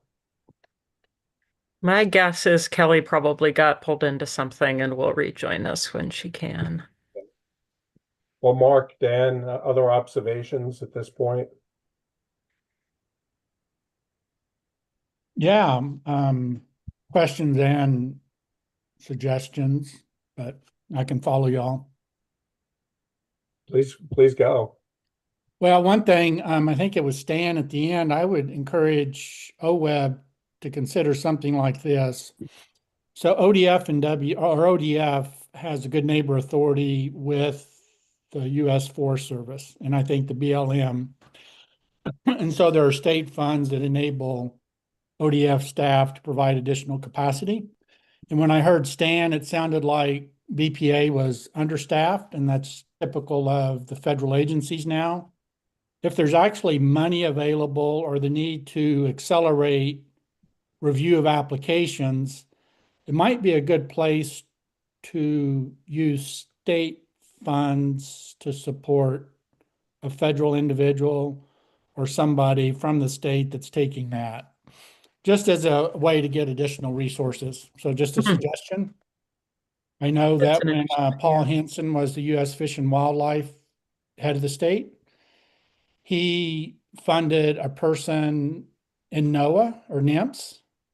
So federal funds from one area to another to help them get work done, as well as to create a kind of liaison between the agencies, because they weren't always well aligned. So anyway, just a suggestion on that. And then several questions for OWEB staff. One, what is the purpose of the match? What is OWEB's intent in the match? And maybe that's changed over the years. Well, it's a statutory requirement is the first answer. Renee, do you want me to take a crack at that, or do you maybe wanna... the 25% match? So Yeah. match is fine, the amount. I'm happy to start, Sarah, and you can back clean up. So it is a statutory requirement. Historically, across all of our programs, we had a 25% match requirement, I think, and I may ask Eric Williams to clarify me if I'm incorrect. I think it was 2 to 3 years ago that in our overarching rules for administrative rules for some programs, we created the space to waive that lower, no lower than 5% though. So for example, engagement grants can come in with a 5% match. To this day, we have kept the 25% match requirement for restoration and acquisition. Part of that is being mindful of still meeting that statutory expectation. And we could certainly discuss waiving that lower than 25% as we have done for some of the other programs. But Sarah or Eric, please correct or clarify as needed. Go ahead, Eric. You had that right, Renee. The only thing I'd add is that we initially went to a $1 match requirement. That's been my experience. Yes, and the department Not legally sufficient. The Department of Justice said that was not legally sufficient because that doesn't pass the straight face test of what the statute requires. The statute's requiring match. And, you know, we kind of went through this process of, well, what's, you know, the minimum, and, you know, they wouldn't like give us a guideline on that. But we proposed instead of $1, 5%, and they said, yes, that passes legal sufficiency. I mean, that makes a big difference in 5%. Yeah. For my part, I would hope that it's applied across the board, not just individual or say tribal specific, they get it, others still have to do the 25%. We are supposed to be minimizing the sort of challenges to accessing these funds. And I do think a level of consistency is pretty important there, whatever we do. So yeah, real quick before Dan goes, can I speak to Mark's intent question? Because this may be something that you remember in conversations too, or can help us with, Russ, from your Measure 76 and 66 days. Is, I mean, the intent was to be able to demonstrate the ability to leverage other fund sources with these public funds, and it's a key performance metric that we report on to the legislature. It's a comment that comes up a lot. You know, okay, how many other funds did you bring in with these public dollars? And it's an area where we're always really proud to be able to describe, you know, the ability to leverage additional funds and grow the impact of our work that way. I would say probably our general experience is if we don't require it, it doesn't get reported. And so that would be reflected in our key performance metric, which is, you know, totally fine. And it just would change our ability to communicate those outcomes over time if we did it across the board cut to 5%. Our messaging would be very different, I think, around how these are used to bring in additional funds. that makes sense. Is it 25% match for the actual purchase acquisition, or do you have some leeway to say 5% match on the acquisition, but we're going to expect 20% on stewardship funding as you go forward? You need to have some money to do some work going forward before we'll support this. Yeah, so Mark, at this point, it's 25% match across all of the line items in the budget. I would say that certainly we could add more nuance or complexity to that. I think about it from a programming standpoint with our grant application budget and figuring out how we program in some of that specificity. But I think there certainly could be some things discussed about the purchase price being certainly the largest chunk of change typically in these grants. See if there is some space for flexibility across possibly. So okay, go ahead. I'll let some others talk. This is Russ. One point I want to make is that many of the land trusts, when we have obligations with foundations, are successful in getting the sellers to discount below fair market value. And for OWEB to acknowledge that the value is below fair market value and say by 25%, may allow a applicant such as a tribe to take that difference and put it into a stewardship endowment to be able to help meet the longer term project goals. There may be a creative solution out there for us. Yeah, I was about to ask Renee whether we can do that now, and then I realized I'm not chairing this meeting. And then I saw that a chair's hand up is up, and I wondered if that's a new topic, Dan or Miriam may have some additional detail, because I think past Oh, rounds it's of modernization we have created more flexibility in this area, and I have to admit I just don't understand the details of that. Dan, do you I want to don't go f- next, or should we hear I from was Miriam? just gonna say I don't feel like the conversation about match is a top priority for this chair for this group at this moment in time, right? We've got other big things that we're trying to resolve, and this question about match in both this program and other programs has come up time and time again, and that's what we're talking about now is that conversation, right? Which is important, but what's on our agenda is talking about conservation easements, and Well, that in and yes, of but itself is challenging. I'm sorry, I thought we had questions about the panel, so I apologize. yeah, So these sorry. are I questions kind that of I took had. us outside our planned agenda by suggesting we spend the short time we had here just kind of allowing the board to process and have Q&A with staff on the topic. And I think, Dan, when we did invite the tribal panel here, we shared the 4 foundational questions and invited, comment across all of those. And I think it is a really important learning to me, both from our prep call with our tribal partners and from the conversation today. Personally, I had seen It's that cost share question come up in, like, I only ever saw the written results of the interviews, and I feel like this conversation has really helped me understand how big of a barrier that is. oh And if yeah, it's one that we're capable of addressing more easily than some of the other large barriers, then that's definitely good to know. yeah. No, I'm not by any stretch of the imagination trying to say that that's not an issue. Yeah. It most definitely is an issue. Miriam, did you want to share some more clarification on the current approach to match or how that's changed over time? Sure, just quickly, we can pay up to 100% of the price of a property, the purchase price, and folks can claim match from other parts of the budget. We actually have at this point quite a bit of flexibility built in, although the 25% match requirement is there. And Miriam, real quick while we've got you, do I remember correctly too that I think this is maybe a little different from what Russ was describing, but if the landowner discounts the price, that discount can be recognized as a donation and considered part of match? And I think that's a change from previous rounds of program feedback, or no? Yeah, that we didn't start the program with that. I believe is match that was added in, I don't know, maybe around 2013, 2014. We also allow stewardship funding to be used as match as well. Thanks.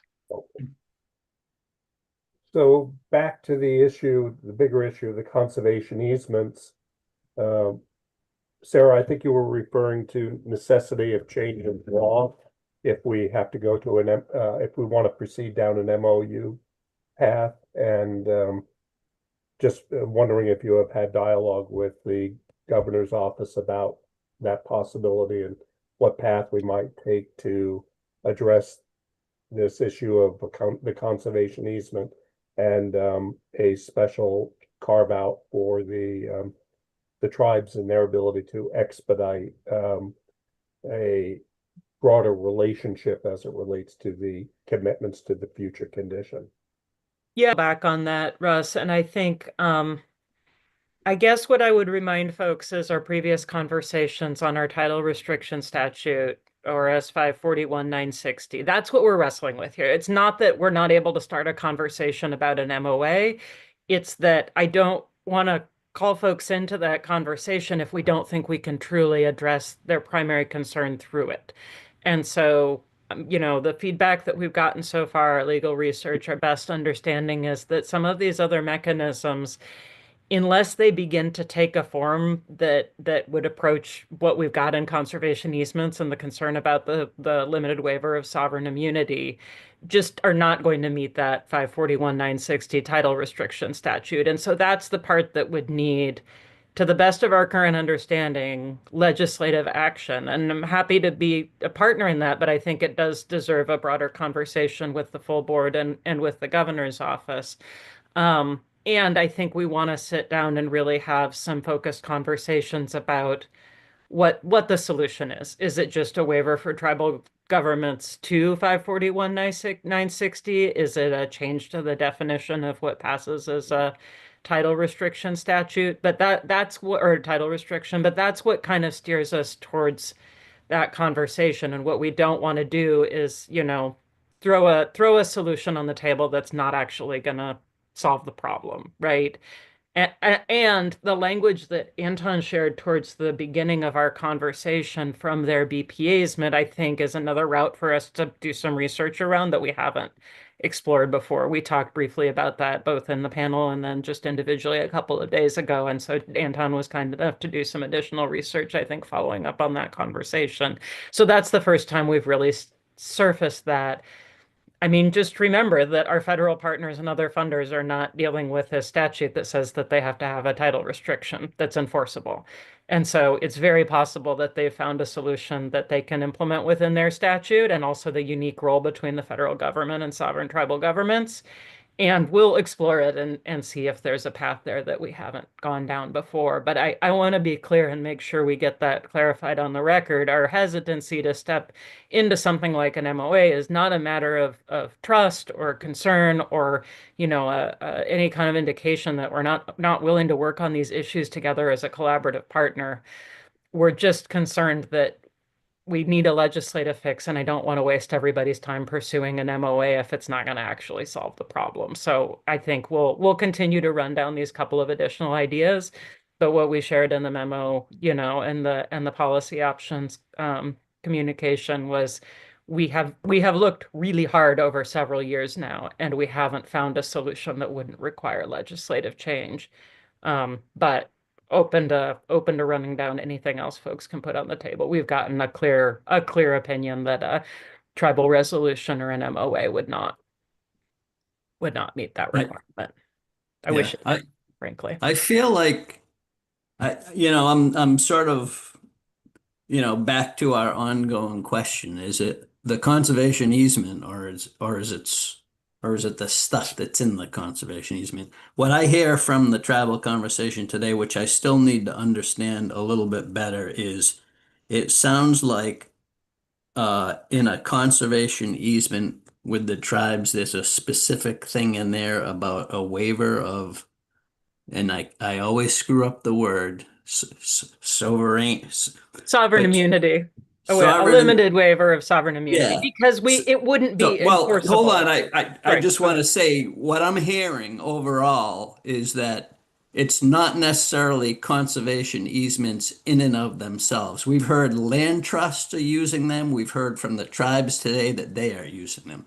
So what I'm hearing is it's all the stuff that's in there. There's things in there that are sort of non-negotiable for some of our partners. The tribes have theirs. Some of our land trust partners have theirs. And I'm really intrigued by this, by understanding, because I don't know what all the baggage is that's in there, but I like this idea of how can you sort of maybe bifurcate some of that stuff and come up with other solutions so that the conservation easement in and of itself is a simplified thing that helps us with that, legislative mandate.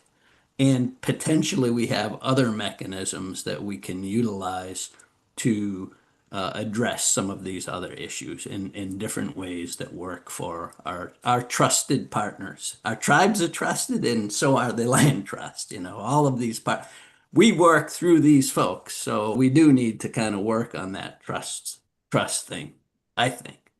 And so I think I just don't know enough about, the mechanisms. And I get a little concerned when they're talking about, oh, well, we sit down and work with them. And I love the idea, like Anton said, well, we have some boilerplate.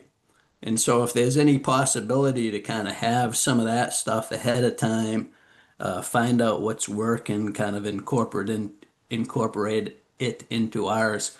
What I heard from the land trust community is similar to what I heard from the tribes about accessibility to the people that you need to have these conversations with, right? Like, I think, the tribes like, yeah, there's no federal staff. I understand that as somebody who's managing like 2 or 3 jobs right now. But I also heard from the land trust, like, can't our attorney just talk to your attorney? They could probably wrap this up in, a 15-minute conversation as opposed to, talking from, it just, so I like that idea, but I'm also like, that opens a whole nother can of worms in terms of timing and process for getting that done. But I think our essential question, one of our essential questions was, is it the conservation easement or is it, the baggage in there? And I'm feeling like it's got more to do with the baggage in there. Okay, we're at 11:04, and I'm just worried about trying to keep to schedule here so we get good quality conversations going on through the public comment period here as well. Renee, do you think it would be okay in terms of timing on the public comment if we finish up with Kelly and Mark here? And Absolutely. then, yeah, we'll compress our next steps at the end, Russ. Thanks. Yeah.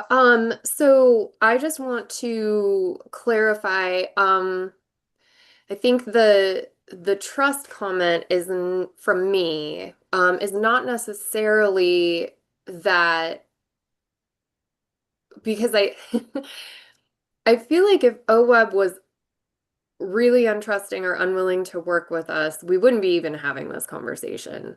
So it isn't so much that, it's more in the context, and this is not just OWEB. Let me just put this in a broader context for folks.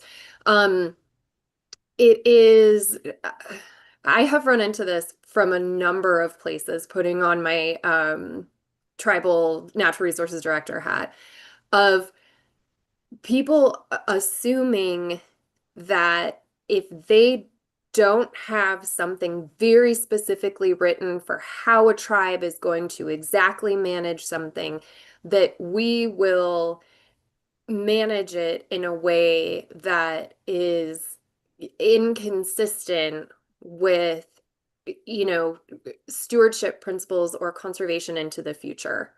And I think it's the trust conversation for tribes as co-managers and land managers in general is more just the tribes wanting our partners to trust that what we are going to do is not going to have a negative impact on the lands, and that we are trying to manage for future generations. So that trust comment from me is not necessarily directed, it's not directed at OWEB, it's out of lived experience of assumptions of how tribes will manage if there isn't something very explicit in some kind of agreement or conservation easement that says, we can come on the lands at any point in time to check to make sure that you're doing it how we want you to do it.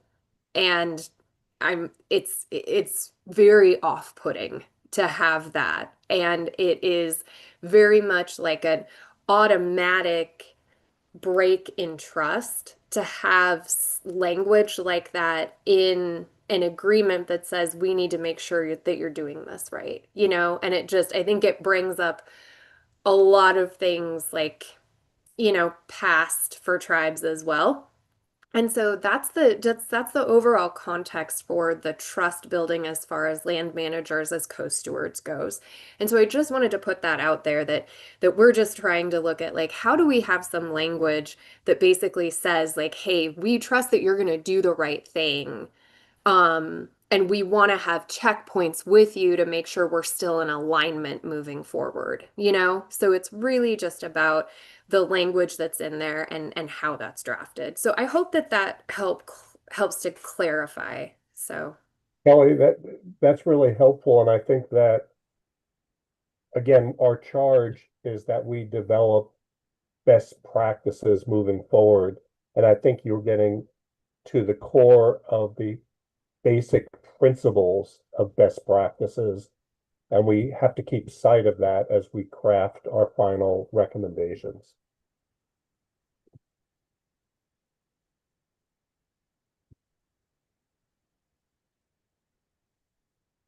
Go ahead, Mark.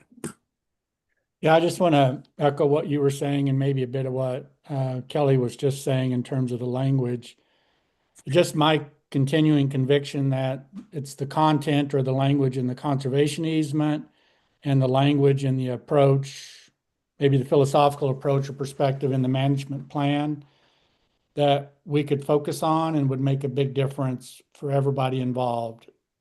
So I'm just hoping that we can spend some more time actually working through that. It would be great to see the example that Antone could provide. I'd like to know if OWEB staff have concerns with it. If so, what they would be. I just continue to think that's where we need to focus, and we'll move along pretty good then. So.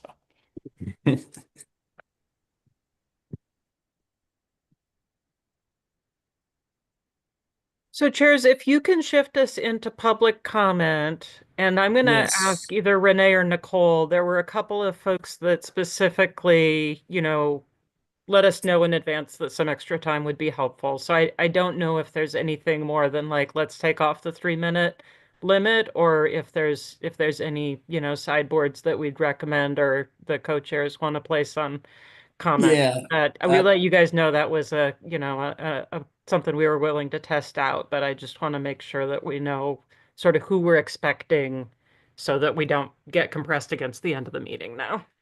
I think what Russ and I were going to do was to hand it over to Nicole, but we first wanted to acknowledge the written comments that we got from Joe at Coalition of Oregon Land Trusts and Mark Hudson at Pacific Forest Trust. So thank you very much for those. And yeah, Nicole, since you have heard from folks, maybe you could help us manage the public comment section. I sure Does that sound can. right, Russ? Yes. Renee, would you like to take it since you've had back conversation, or I'm happy to do it? Oh, Certainly, yeah, happy to, Nicole. So just quick orientation. I think we need to confirm one. Joe, are you also intending to make verbal comment? Yes. Okay, so I think, Nicole, 3 minutes for Joe. I think 5 minutes for Mark McLaughlin from North Coast Land Conservancy, and then I believe Eli Tome. Yes, Eli is still on. 10 minutes for Eli. I think we do need to confirm there was no one else, Nicole, signed up for public comment. Is that correct? I guess I lost my mouse. So I'm sorry, Russ. What we do for this and what we've noticed is that we can invite people to raise their Zoom hand so that they can sign up live. So I would still like to invite folks to do that if they would like to add their name to the list. Other than the 3 folks that were just mentioned.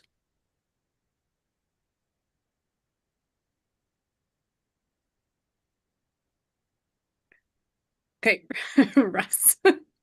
I guess I want to test stripping the limit and let people speak and see how we're doing in this conversation. It's not 3 minutes, not 5 minutes. Let them speak with us and have a conversation with us without limit. No one told us they wanted more than 10 minutes, so that fits, and we can still do a couple minutes of next steps at the end if that's okay to Nicole and Renee process wise. Okay, let's do it. You got a member with a hand up though, co-chairs? Yeah, my only concern is when we start to listen to talks this long, it really helps me to engage, and so we're not allowed to engage. We're just going to be listening. Is that it? How about if we welcome public comment? This is my recommendation to the co-chairs who are co-chairing the meeting. How about if we hear public comment without further ado, and if there's time for some back and forth, we still want to tell you next steps before we lose you all. That's all I need is like 5 minutes at the end. Let's try that. Sounds right. And I share your frustration with Mark. I share your frustration, Mark. Sometimes if there's I appreciate that. I know you're frustrated with me. I will take that through the rest of the weekend. No, I'm not frustrated with you at all, my friend. I think if there's a clarifying question that needs to be addressed real quick to help us understand the content, then we should definitely have the opportunity to ask that. Agreed. Well, let's roll. Go, you're on. Thanks. And for the record, can I have 5 minutes? Whatever you would like. Okay. All right.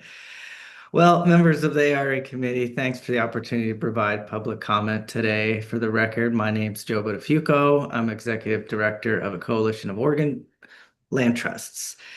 Thanks to the tribal staff that spoke this morning, they shared really important information for OEBs and partners like us to learn from. Our coalition is striving to be good partners to tribes, and we're really hopeful OEB can be helpful partners in these efforts. The land trust community in Oregon is deeply committed to long-term protection, habitat restoration, and stewardship of our most important natural and cultural lands. The concerns we have identified around this foundational question do not stem from disagreement over conservation goals, but from misalignment between OEB's current programming and the realities of ecological science and management. So our understanding OEB's interpretation of significant habitat and the associated requirements that are built into the application limit land trust's ability to complete timely and cost-effective acquisitions.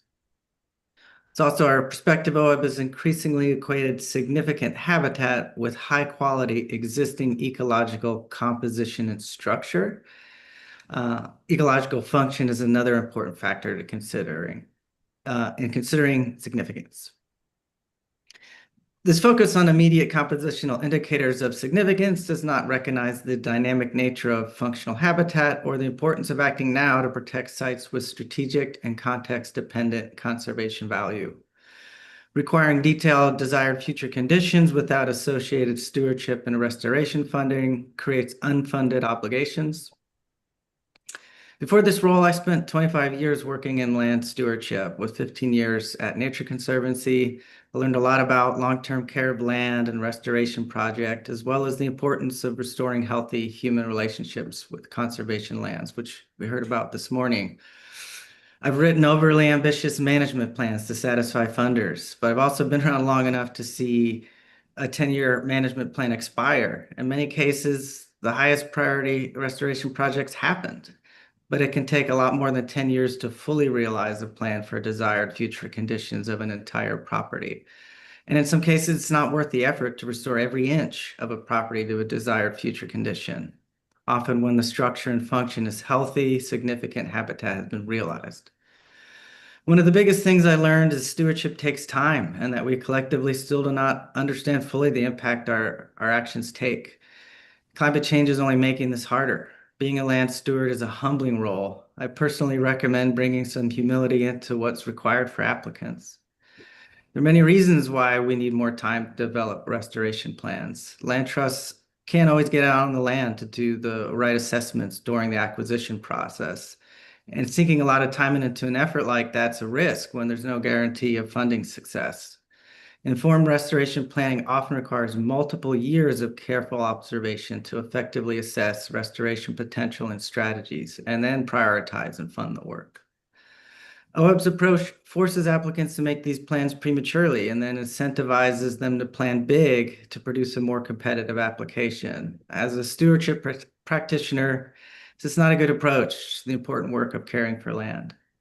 Imposing restoration timelines is fraught as well. Big projects take a while to accomplish. Natural systems are dynamic. Climate change is a major complicating factor. There are also situations where it makes sense to wait on a restoration project. For example, land trusts may be working on acquiring multiple parcels of land so that the restoration can be done effectively and efficiently once all the pieces are acquired.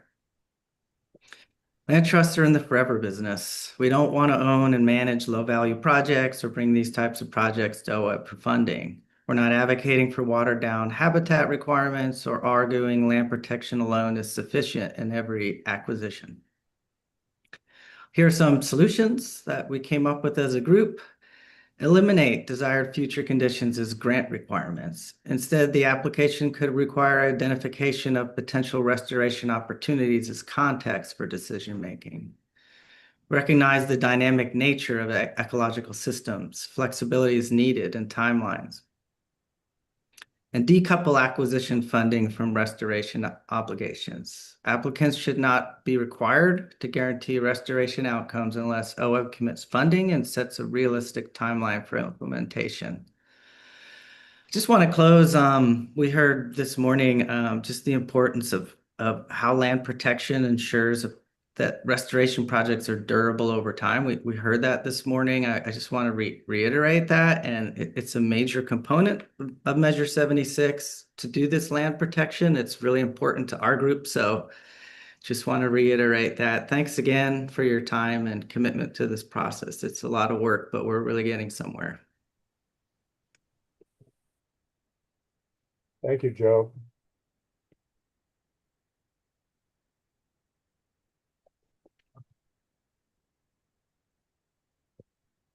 Russ, the other two folks who are signed up are Eli Tome and Mark McLaughlin. Okay. Either one. Who wants to go first? Mark, I can go first if that's okay. That's fine. Thanks, Eli. Yeah. So thank you again to everyone for taking the time to listen to us and our tribal partners about some of our work and on the ground. And thank you again for being willing to listen to folks that you're funding across the state and being willing to really look at some of these requirements and being flexible and having an eye towards solutions. I really appreciate that OWEB is receptive to feedback. I have two projects that I want to highlight as some examples of desired future conditions and some ways that that has kind of affected our operations on the ground. And again, my name is Eli Tome. I'm the Director of Conservation at Mackenzie River Trust. And the two properties I'm going to discuss are both in the Siuslaw Estuary, just outside of Florence. So the first one is a property that we call Haichiktatu. It was originally called Waite Ranch, and we purchased it in 2010. At the time when we purchased it, it had been operating as a cattle farm. It was a dairy operation. And with the decline in dairy and rising sea levels saturating pasture lands behind the levee, cattle production was becoming increasingly difficult and less cost-effective in this area. Because it had been diked and drained for a long time, the land had sunk and it was saturating the fields, which made it less productive for cattle and became more and more attractive to be sold as a conservation property. So Mackenzie River Trust had been working with partners for a long time in the Siuslaw Estuary. It had been identified as a priority for over a decade for conservation and potential restoration activities. We used an OWEB grant to purchase the property in 2010. It is about 217 acres. And at the time, our desired future condition was to restore the property back to tidal marsh and essentially to fill in the agricultural ditches, to remove the artificial levee across the bottom of the property, and to build a setback levee to protect two neighbors' properties that's on that same bottomland area. So we own about 217 acres, and then there's about 8 acres of neighbor properties that we wanted to protect with that setback levee. Those two neighbors are represented as an absentee landowner who spends a lot of time out of the country, but has a barn on the site. And then the other property was a seasonal RV pad. Again, that initial restoration plan was to build that setback levee, prevent flooding to the neighbor's property, and remove the artificial levee, and excavate a new tidal mouth and tertiary channels, along with the filling of the agricultural ditches.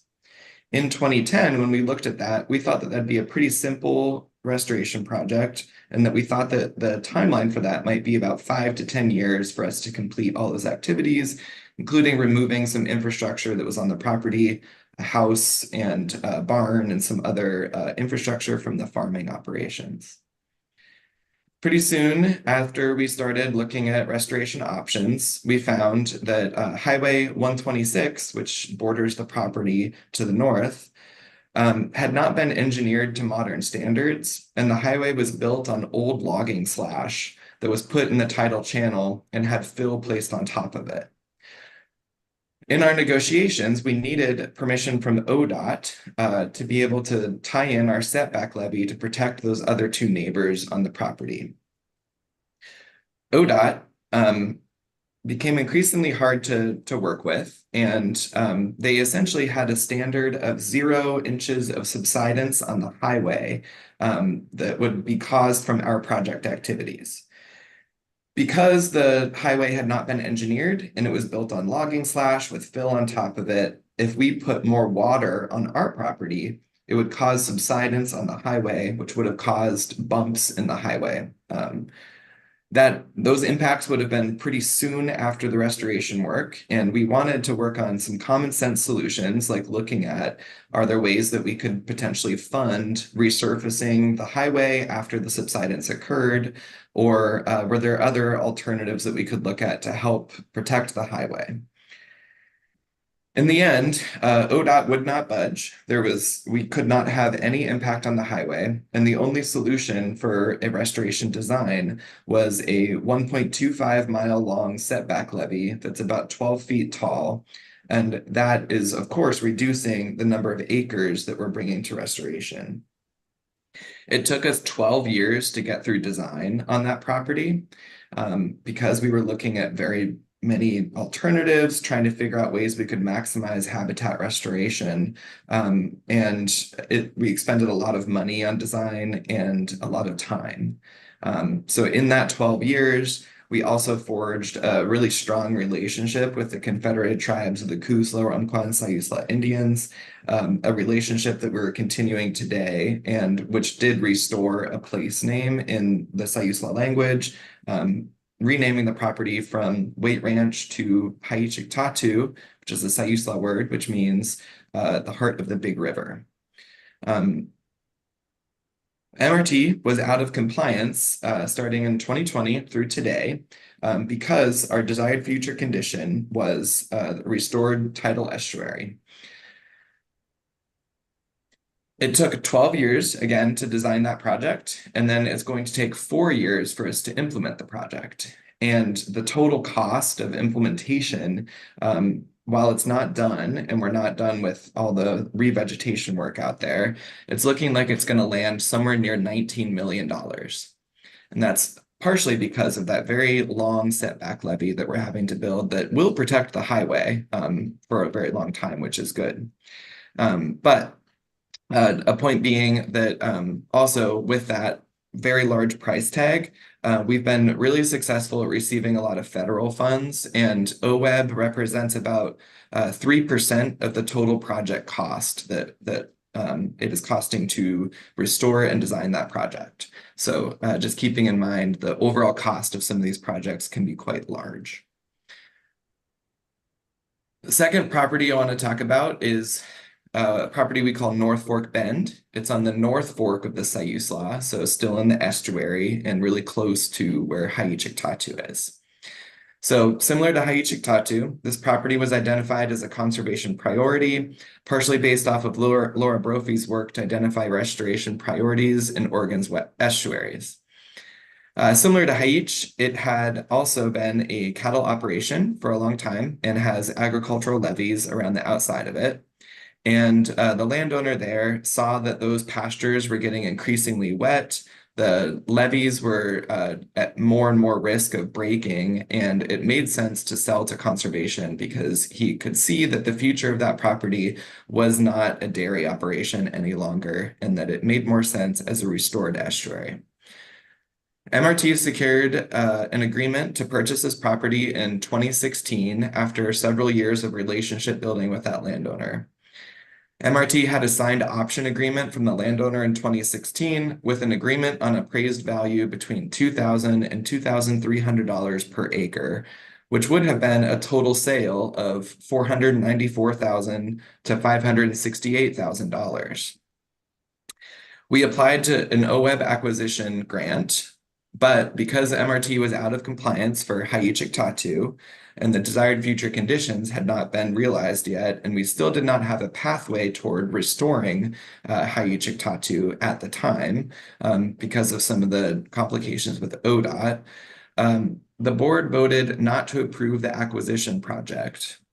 And instead, we were asked to complete a restoration feasibility analysis. So we partnered with the Sayusla Watershed Council, who was awarded a TA grant from OWEB to fund this restoration feasibility analysis in 2017. The study was not completed until 2018, just with the timelines that it takes for applying, getting an award, doing the work on the ground, and getting to the end of that feasibility analysis. And at that time, we went to extend our purchase and sale agreement with the landowner. However, the landowner denied that extension at that time. Part of the reason was because we had been talking to that landowner for many years about a purchase and sale of that property, and also because they got some advice on ways to potentially increase the property values on their property. MRT eventually partnered with the Nature Conservancy, and we were successful at getting another purchase and sale agreement, and TNC was the applicant for an OWEB acquisition project, which was awarded in 2021. However, because of the new land use on the site, the final purchase price of that property increased to $1.25 million, more than double what the initial purchase price had been negotiated in 2016, and for a smaller footprint of land because they subdivided out a 3-acre home site from the property. So one of our lessons learned from this was that acquisition opportunities often arise when we have not a clear certainty of a restoration pathway, but securing the land control is central to the restoration success. The real estate market moves quickly, and we need to be able to work with opportunities that arise, especially in the estuary, knowing that the path to natural reconnection or active restoration may be long in time because of the complex nature of tidal wetland restoration. If we're going to restore tidal wetlands, we need to be able to purchase land without future conditions limiting us, knowing that the timeline may need to be longer in some cases as we work through complicated neighbor relationships. I think y'all wanted some time for questions too, so I'm happy if y'all have questions about either of those case studies. Eli, thank you. I think we'll continue to roll through public comments, and then if we have time, get back to you. But your examples are very, very helpful. Appreciate it. Okay. Thank you. Next. Good morning, everybody. Sorry, I'm just getting over a cold, but thanks for the opportunity to speak today. And again, good morning to OWEB board members that are here today, Director O'Brien, Manager Davis, Committee Co-Chairs Brown and Hoflich, other ARE committee members, and all the participants today. I just wanted to start by saying I was really inspired by the dialogue and improvements proposed by members of the tribal panel today, and encourage OWEB staff and board and committee members to strongly consider those ways to implement those strategies and suggestions within the land acquisition program. For the record, my name is Mark McLaughlin. I serve as Conservation Director for the North Coast Land Conservancy, and for the last 40 years, our land trust has worked to conserve, protect, and restore nearly 25 square miles of significant terrestrial and aquatic ecosystems within our service area, which extends from the Columbia River in the north-south through Clatsop, Tillamook, and Lincoln counties, down in the Slets River, and from the tips of the Coast Range out to the nearshore environment. Again, I appreciate the opportunity to speak to you all today and share NCLC's experiences and suggestions on how OWEB to better modernize your land acquisition grant process, can ensure the ability to strengthen, partnerships between the agency, indigenous tribes, other partners, and grant recipients, and really so we can all achieve enhanced protection of watersheds, habitats, and culturally significant lands. Just wanted to again offer a bit of a sense of gratitude for what the agency, your staff, this committee have really strived to attain, and that's the protection and restoration of these vital native habitats, the critical natural and cultural resources, and the essential ecosystem services that are provided to our communities and future generations. Really, with all the work that OWEB has been able to accomplish, I feel our region of the world is really extremely more prosperous, resilient, and sustainable than it otherwise would be. And for that, I just wanted to sincerely extend deep thanks and appreciation. Of course, there is still more work that can be done. And so I wanted to also engage in thoughtful reflection and dialogue as a means to encourage this committee to consider finding ways how you can improve your methodology and carrying out your mission, and really to ultimately conserve more lands and waters for native fish and habitat. And so with this second foundational question that the ARE committee is considering, just wanted to share that, the opinion of NCLC is that first and foremost, really the protection of habitats for native fish and wildlife should be the ultimate focus, the prime goal, and the desired outcome of the land acquisition program.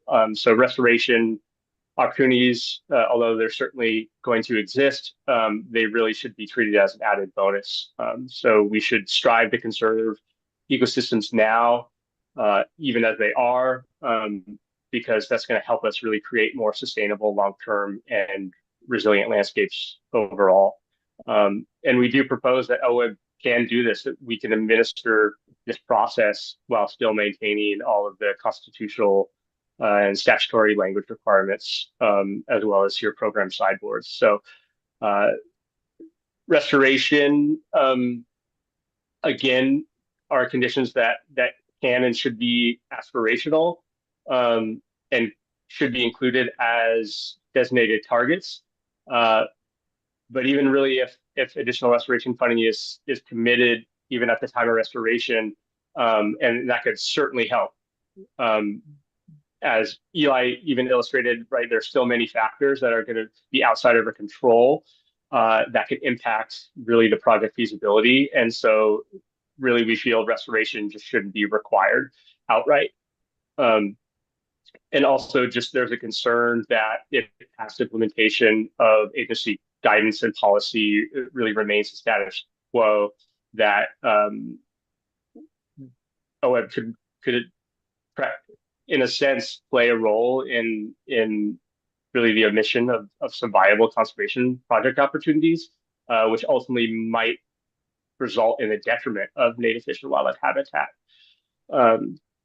So again, it's a sense from, I've only been working with NCLC for the last year, so I'm still new, but my sense is that for some time the agency has really spent energy and is overly focused with ensuring future conditions are met rather than just securing the protection and preservation of watersheds and habitats at the outset. And so we feel that OWEB can take these steps within its guidelines and policies to implement the practice that for many projects, really the land transaction that solely protects lands is in fact sufficient to meet the interpretation of constitutional and statutory requirements. So some other notes I wanted to share, and I'm going to also provide two brief case studies. So just because of kind of the environment around the implementation of policy, our organization has really passed on applying OWEB for some conservation projects that we felt were truly significant conservation possibilities. And so it really just means that we brought fewer acquisition projects to the table than we otherwise would if some of these practices were changed.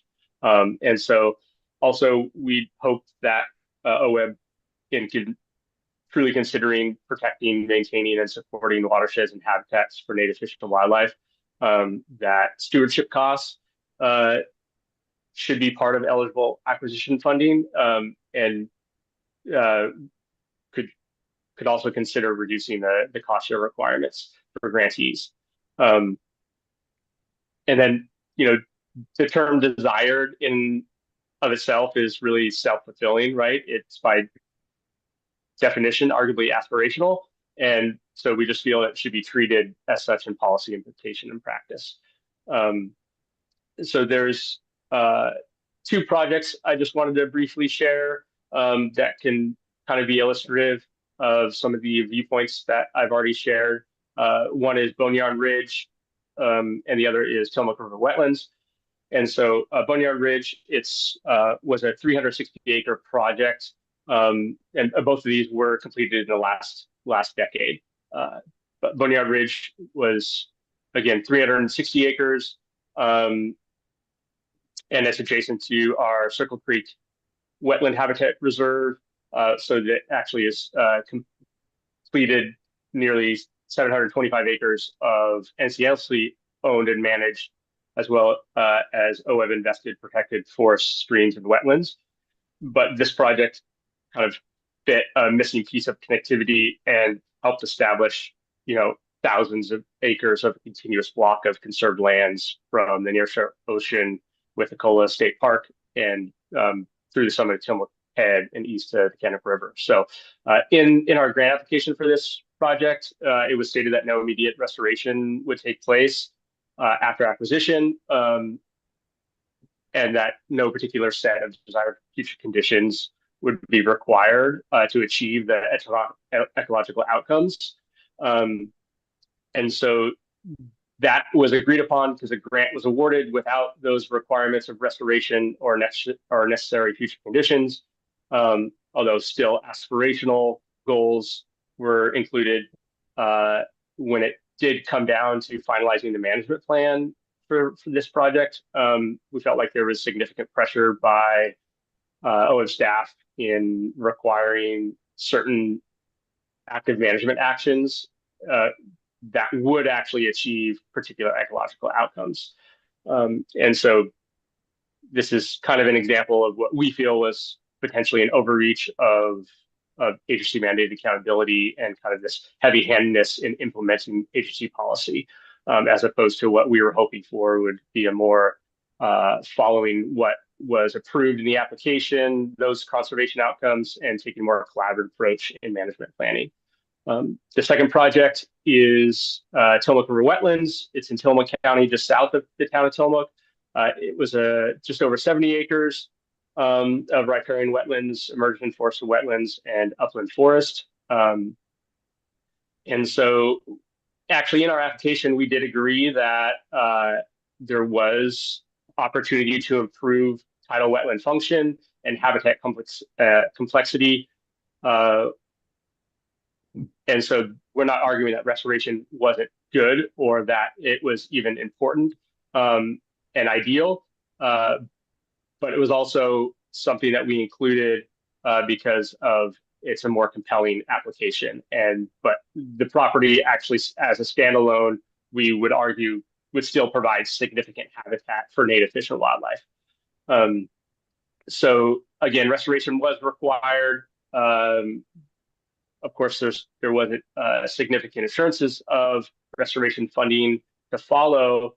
But again, kind of like the projects that Eli shared, right? The full feasibility and potential cost of restoration wasn't entirely known until after we acquired the property and opportunities became more clear. And so, and there was a feasibility study for restoration done prior to acquisition or alongside acquisition as well.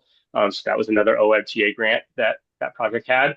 And so ultimately what seems to be happening here is, we thought maybe restoration would be fairly easy with removing some tide gates under the road that actually serves as a dike between the Tillamook River and the property.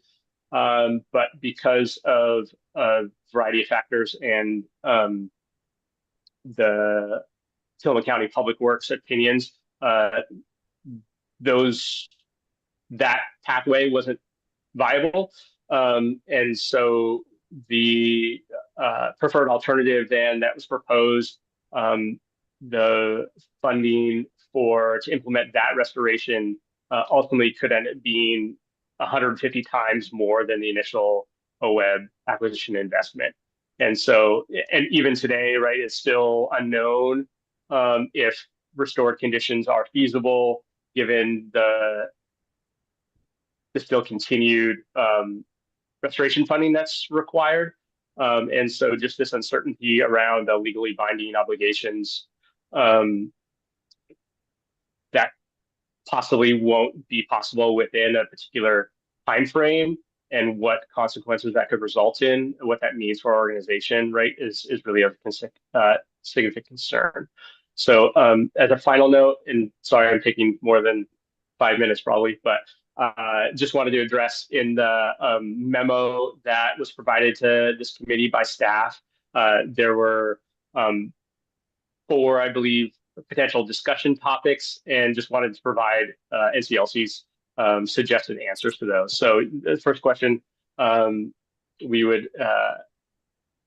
partners think about interpretation of the significant habitat language, is protection of land with limited existing habitat should it require active restoration? We would say no, right? Protection should be enough. Active restoration, desired future conditions should be aspirational targets, but not explicitly required, because really once habitats are lost or degraded, it's much, much harder to bring them back. So we feel OWEB should focus efforts more on protecting as much habitat as possible to begin with. And, how to maybe change the definition, or should significant habitat be interpreted differently? I think, what constitutes significant habitat really can be answered with the assistance of grant applicants, and given the provided context, locale, scope, and circumstances of each project. Land trusts and other grant eligible entities really are ecological experts on the ground where they work, and really are uniquely positioned to provide the relevant conservation context within what constitutes significant habitat within our grant applications. And finally, just 2 more questions. Determining what proactive restoration requirement is appropriate, what kinds of changes should we consider in the way we document and enforce that requirement. Milestones can be set with target dates would be a suggestion, but allowing for greater flexibility with those and not setting them in stone. Take really a more adaptive management approach as conditions on the ground become more clear, change, or impacted by unforeseen circumstances, and really include also a commitment of additional funds, maybe that recipients can use towards restoration planning and implementation, or perhaps maybe fast track these acquisition projects for additional OWEB restoration funding.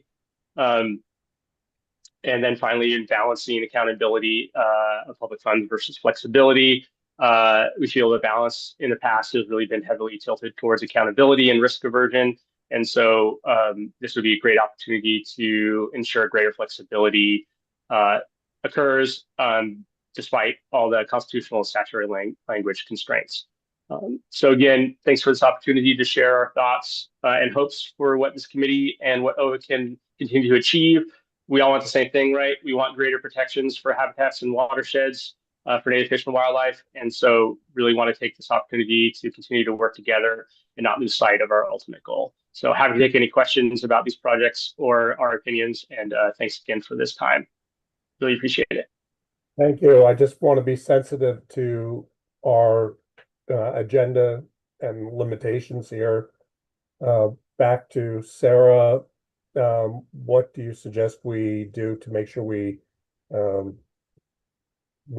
hit the high points for today's meeting? I asked for 5 minutes, and I'll hold myself to that to talk about next steps. So if you want to take a question or two, that's perfectly fine with me, and I've got some slides ready whenever we're ready to switch to next steps. All right, thank you all. This has been very helpful. Where are we?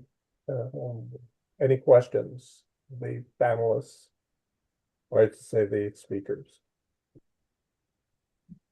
So this is a question for all three folks with the land trust, and this is going to sound more critical and skeptical than I am.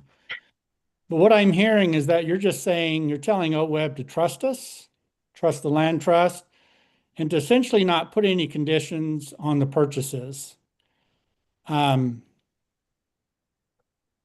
Is that what that's what I read when I read what y'all are saying. I mean, there's a lot of hand waving, I would say. Is that correct? And I'm just curious if there's any criterion or set of criteria that if it's not met or they're not met, you would say no to a particular acquisition, given what you're saying is that we need to take advantage of every opportunity that comes our way. So I just need some help there.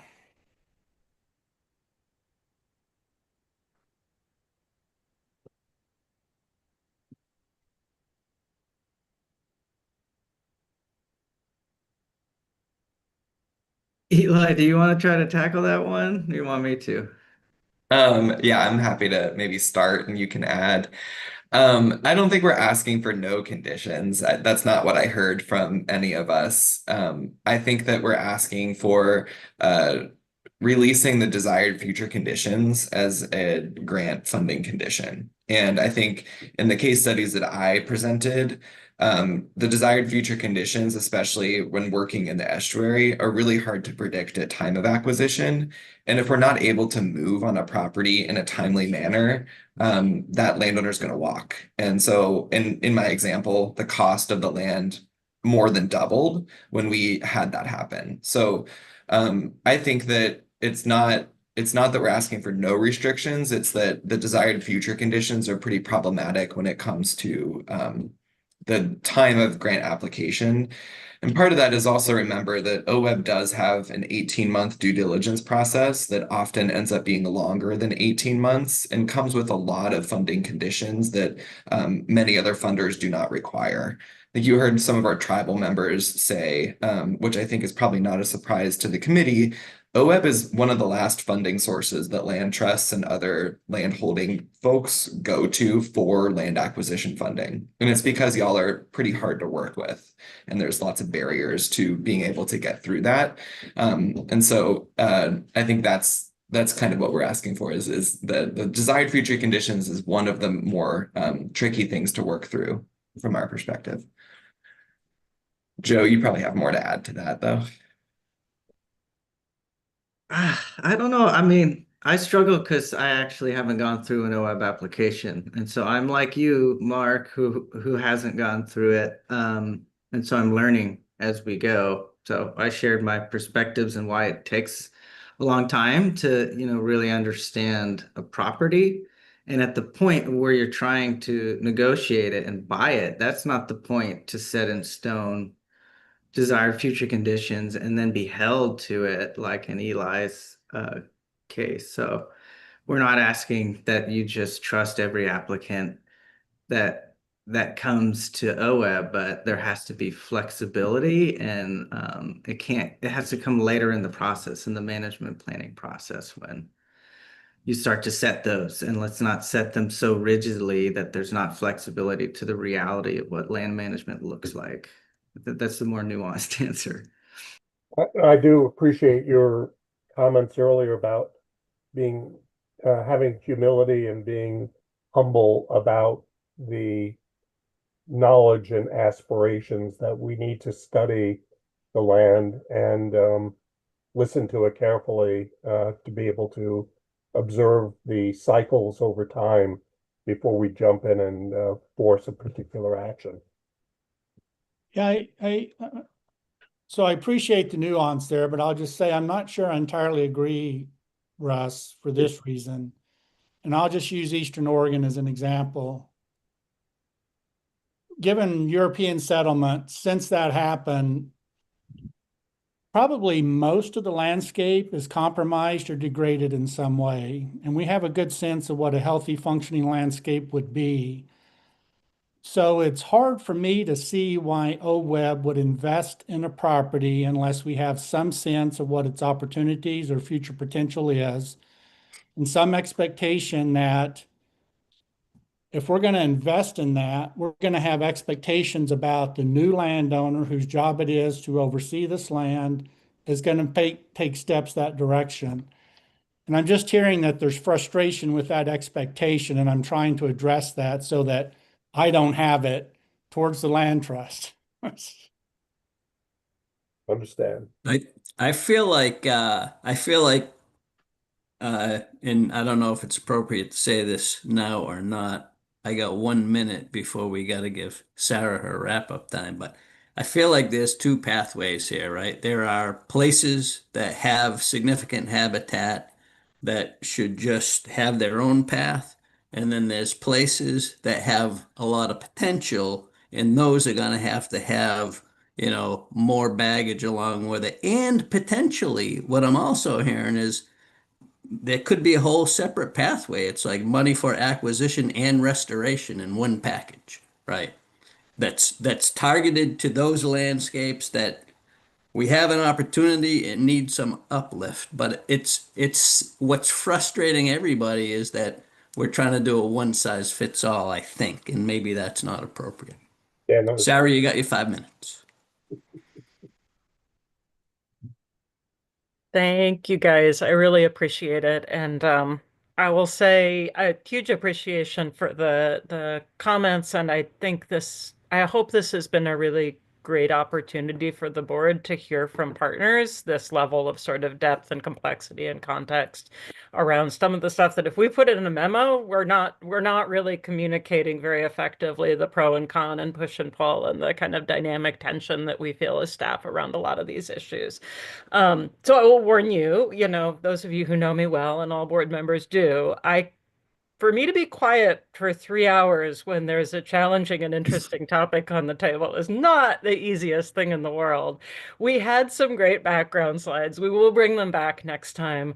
I do also want to share, an invitation to our partners that shared kind of case studies and public comment today, and let the board know that when that happened in a previous meeting, we did reach out and have some meetings coming up with folks who shared case studies for a one-on-one opportunity for us to sort of pour over that. Because a lot of times it's like, wow, we saw that project and that process through a different lens, or we didn't realize we were having that impact, or I think it will be just a really great opportunity for us to sit down and kind of test our shared narrative together. And we'll bring back what learning we can from those conversations with the board and committee. And so, we'll extend that that invitation to Eli and Mark as soon as we come out of the meeting today, and hope you guys will take advantage of that opportunity to sit down and kind of hash through some of the details together. There was a time many, many millennia ago when we thought you guys would be ready to make a recommendation on action and initiate rulemaking in the January board meeting, which I think Kelly's face is expressing about where we're at on that. We do have a lot more to say about this future habitat and significant habitat condition. We're going to focus significantly on that at the next meeting. We had planned then to also pivot into other uses. I think the tribal panel conversation and some of the land trust comments as well got us a really solid start on that today. And these are all kind of cascading connected questions. So I don't lose hope that we can kind of continue to work through these foundational questions in order. We'll have a lot to deal with then in March, and you'll have to put up with us talking a lot because we handed the mic over to partners today. We will make space, of course, for public comment and other input next time, but we have a lot to say on these issues, and you're going to hear it next time we get together. We have a lot of thoughts, a lot of recommendations that we've already discussed with partners that we can share and mull over. The other thing I want to share is we had planned on having a separate conversation on risk tolerance. That was our fourth foundational question. And I'm really wondering if we can, that's been so woven throughout that we can really start diving into at the June meeting. Can we get from there to, okay, what else do we need to pick up about risk that we haven't hit, and move towards some board recommendations to share with the full board. We will have April decision focused on a board decision on the current Measure 76 land acquisitions cycle. So that will be a chance to kind of apply our learning and think about that in the grant decision space as well.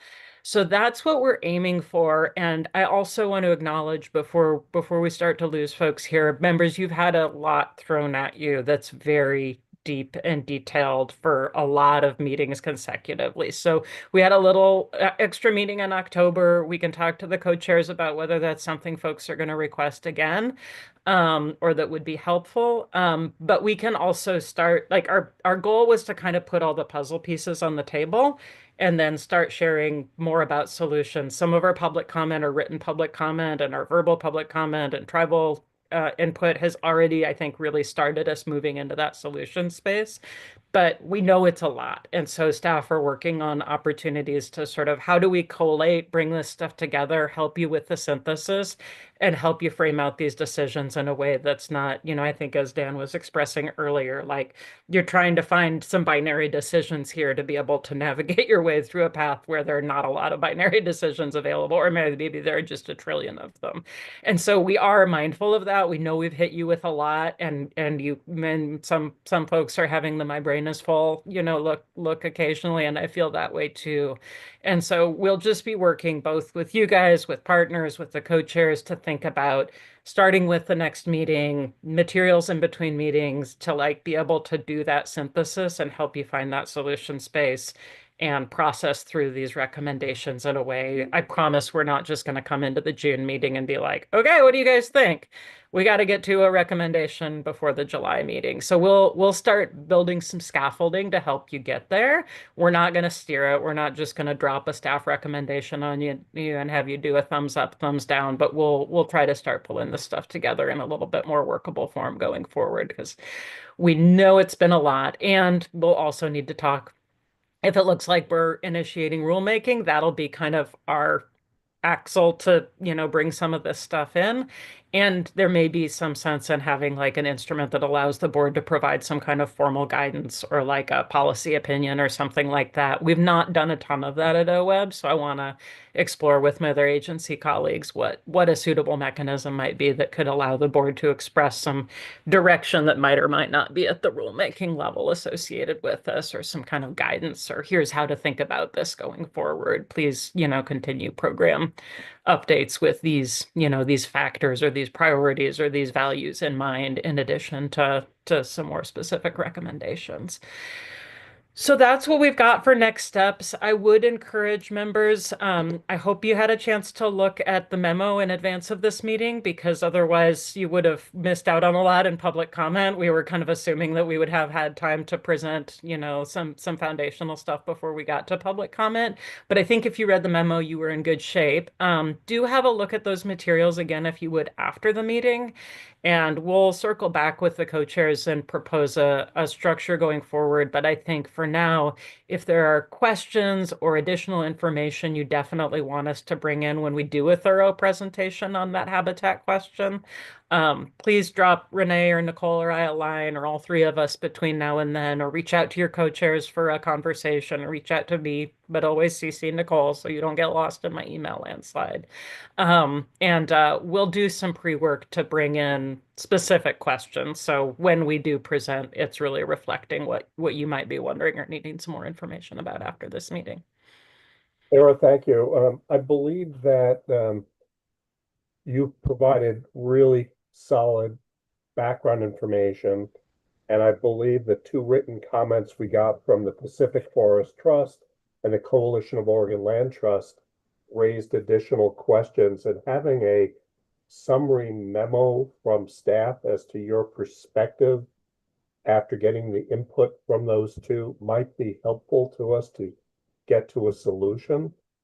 But I just want to say that we've gotten very rich information from both staff and from the land trust community, and trying to incorporate that would be helpful. We'll take another look at those comments with that eye, Russ. We did, of course, read through them, but not with a mind to bringing that back directly in the next meeting. So we'll have a look there and see what questions surface.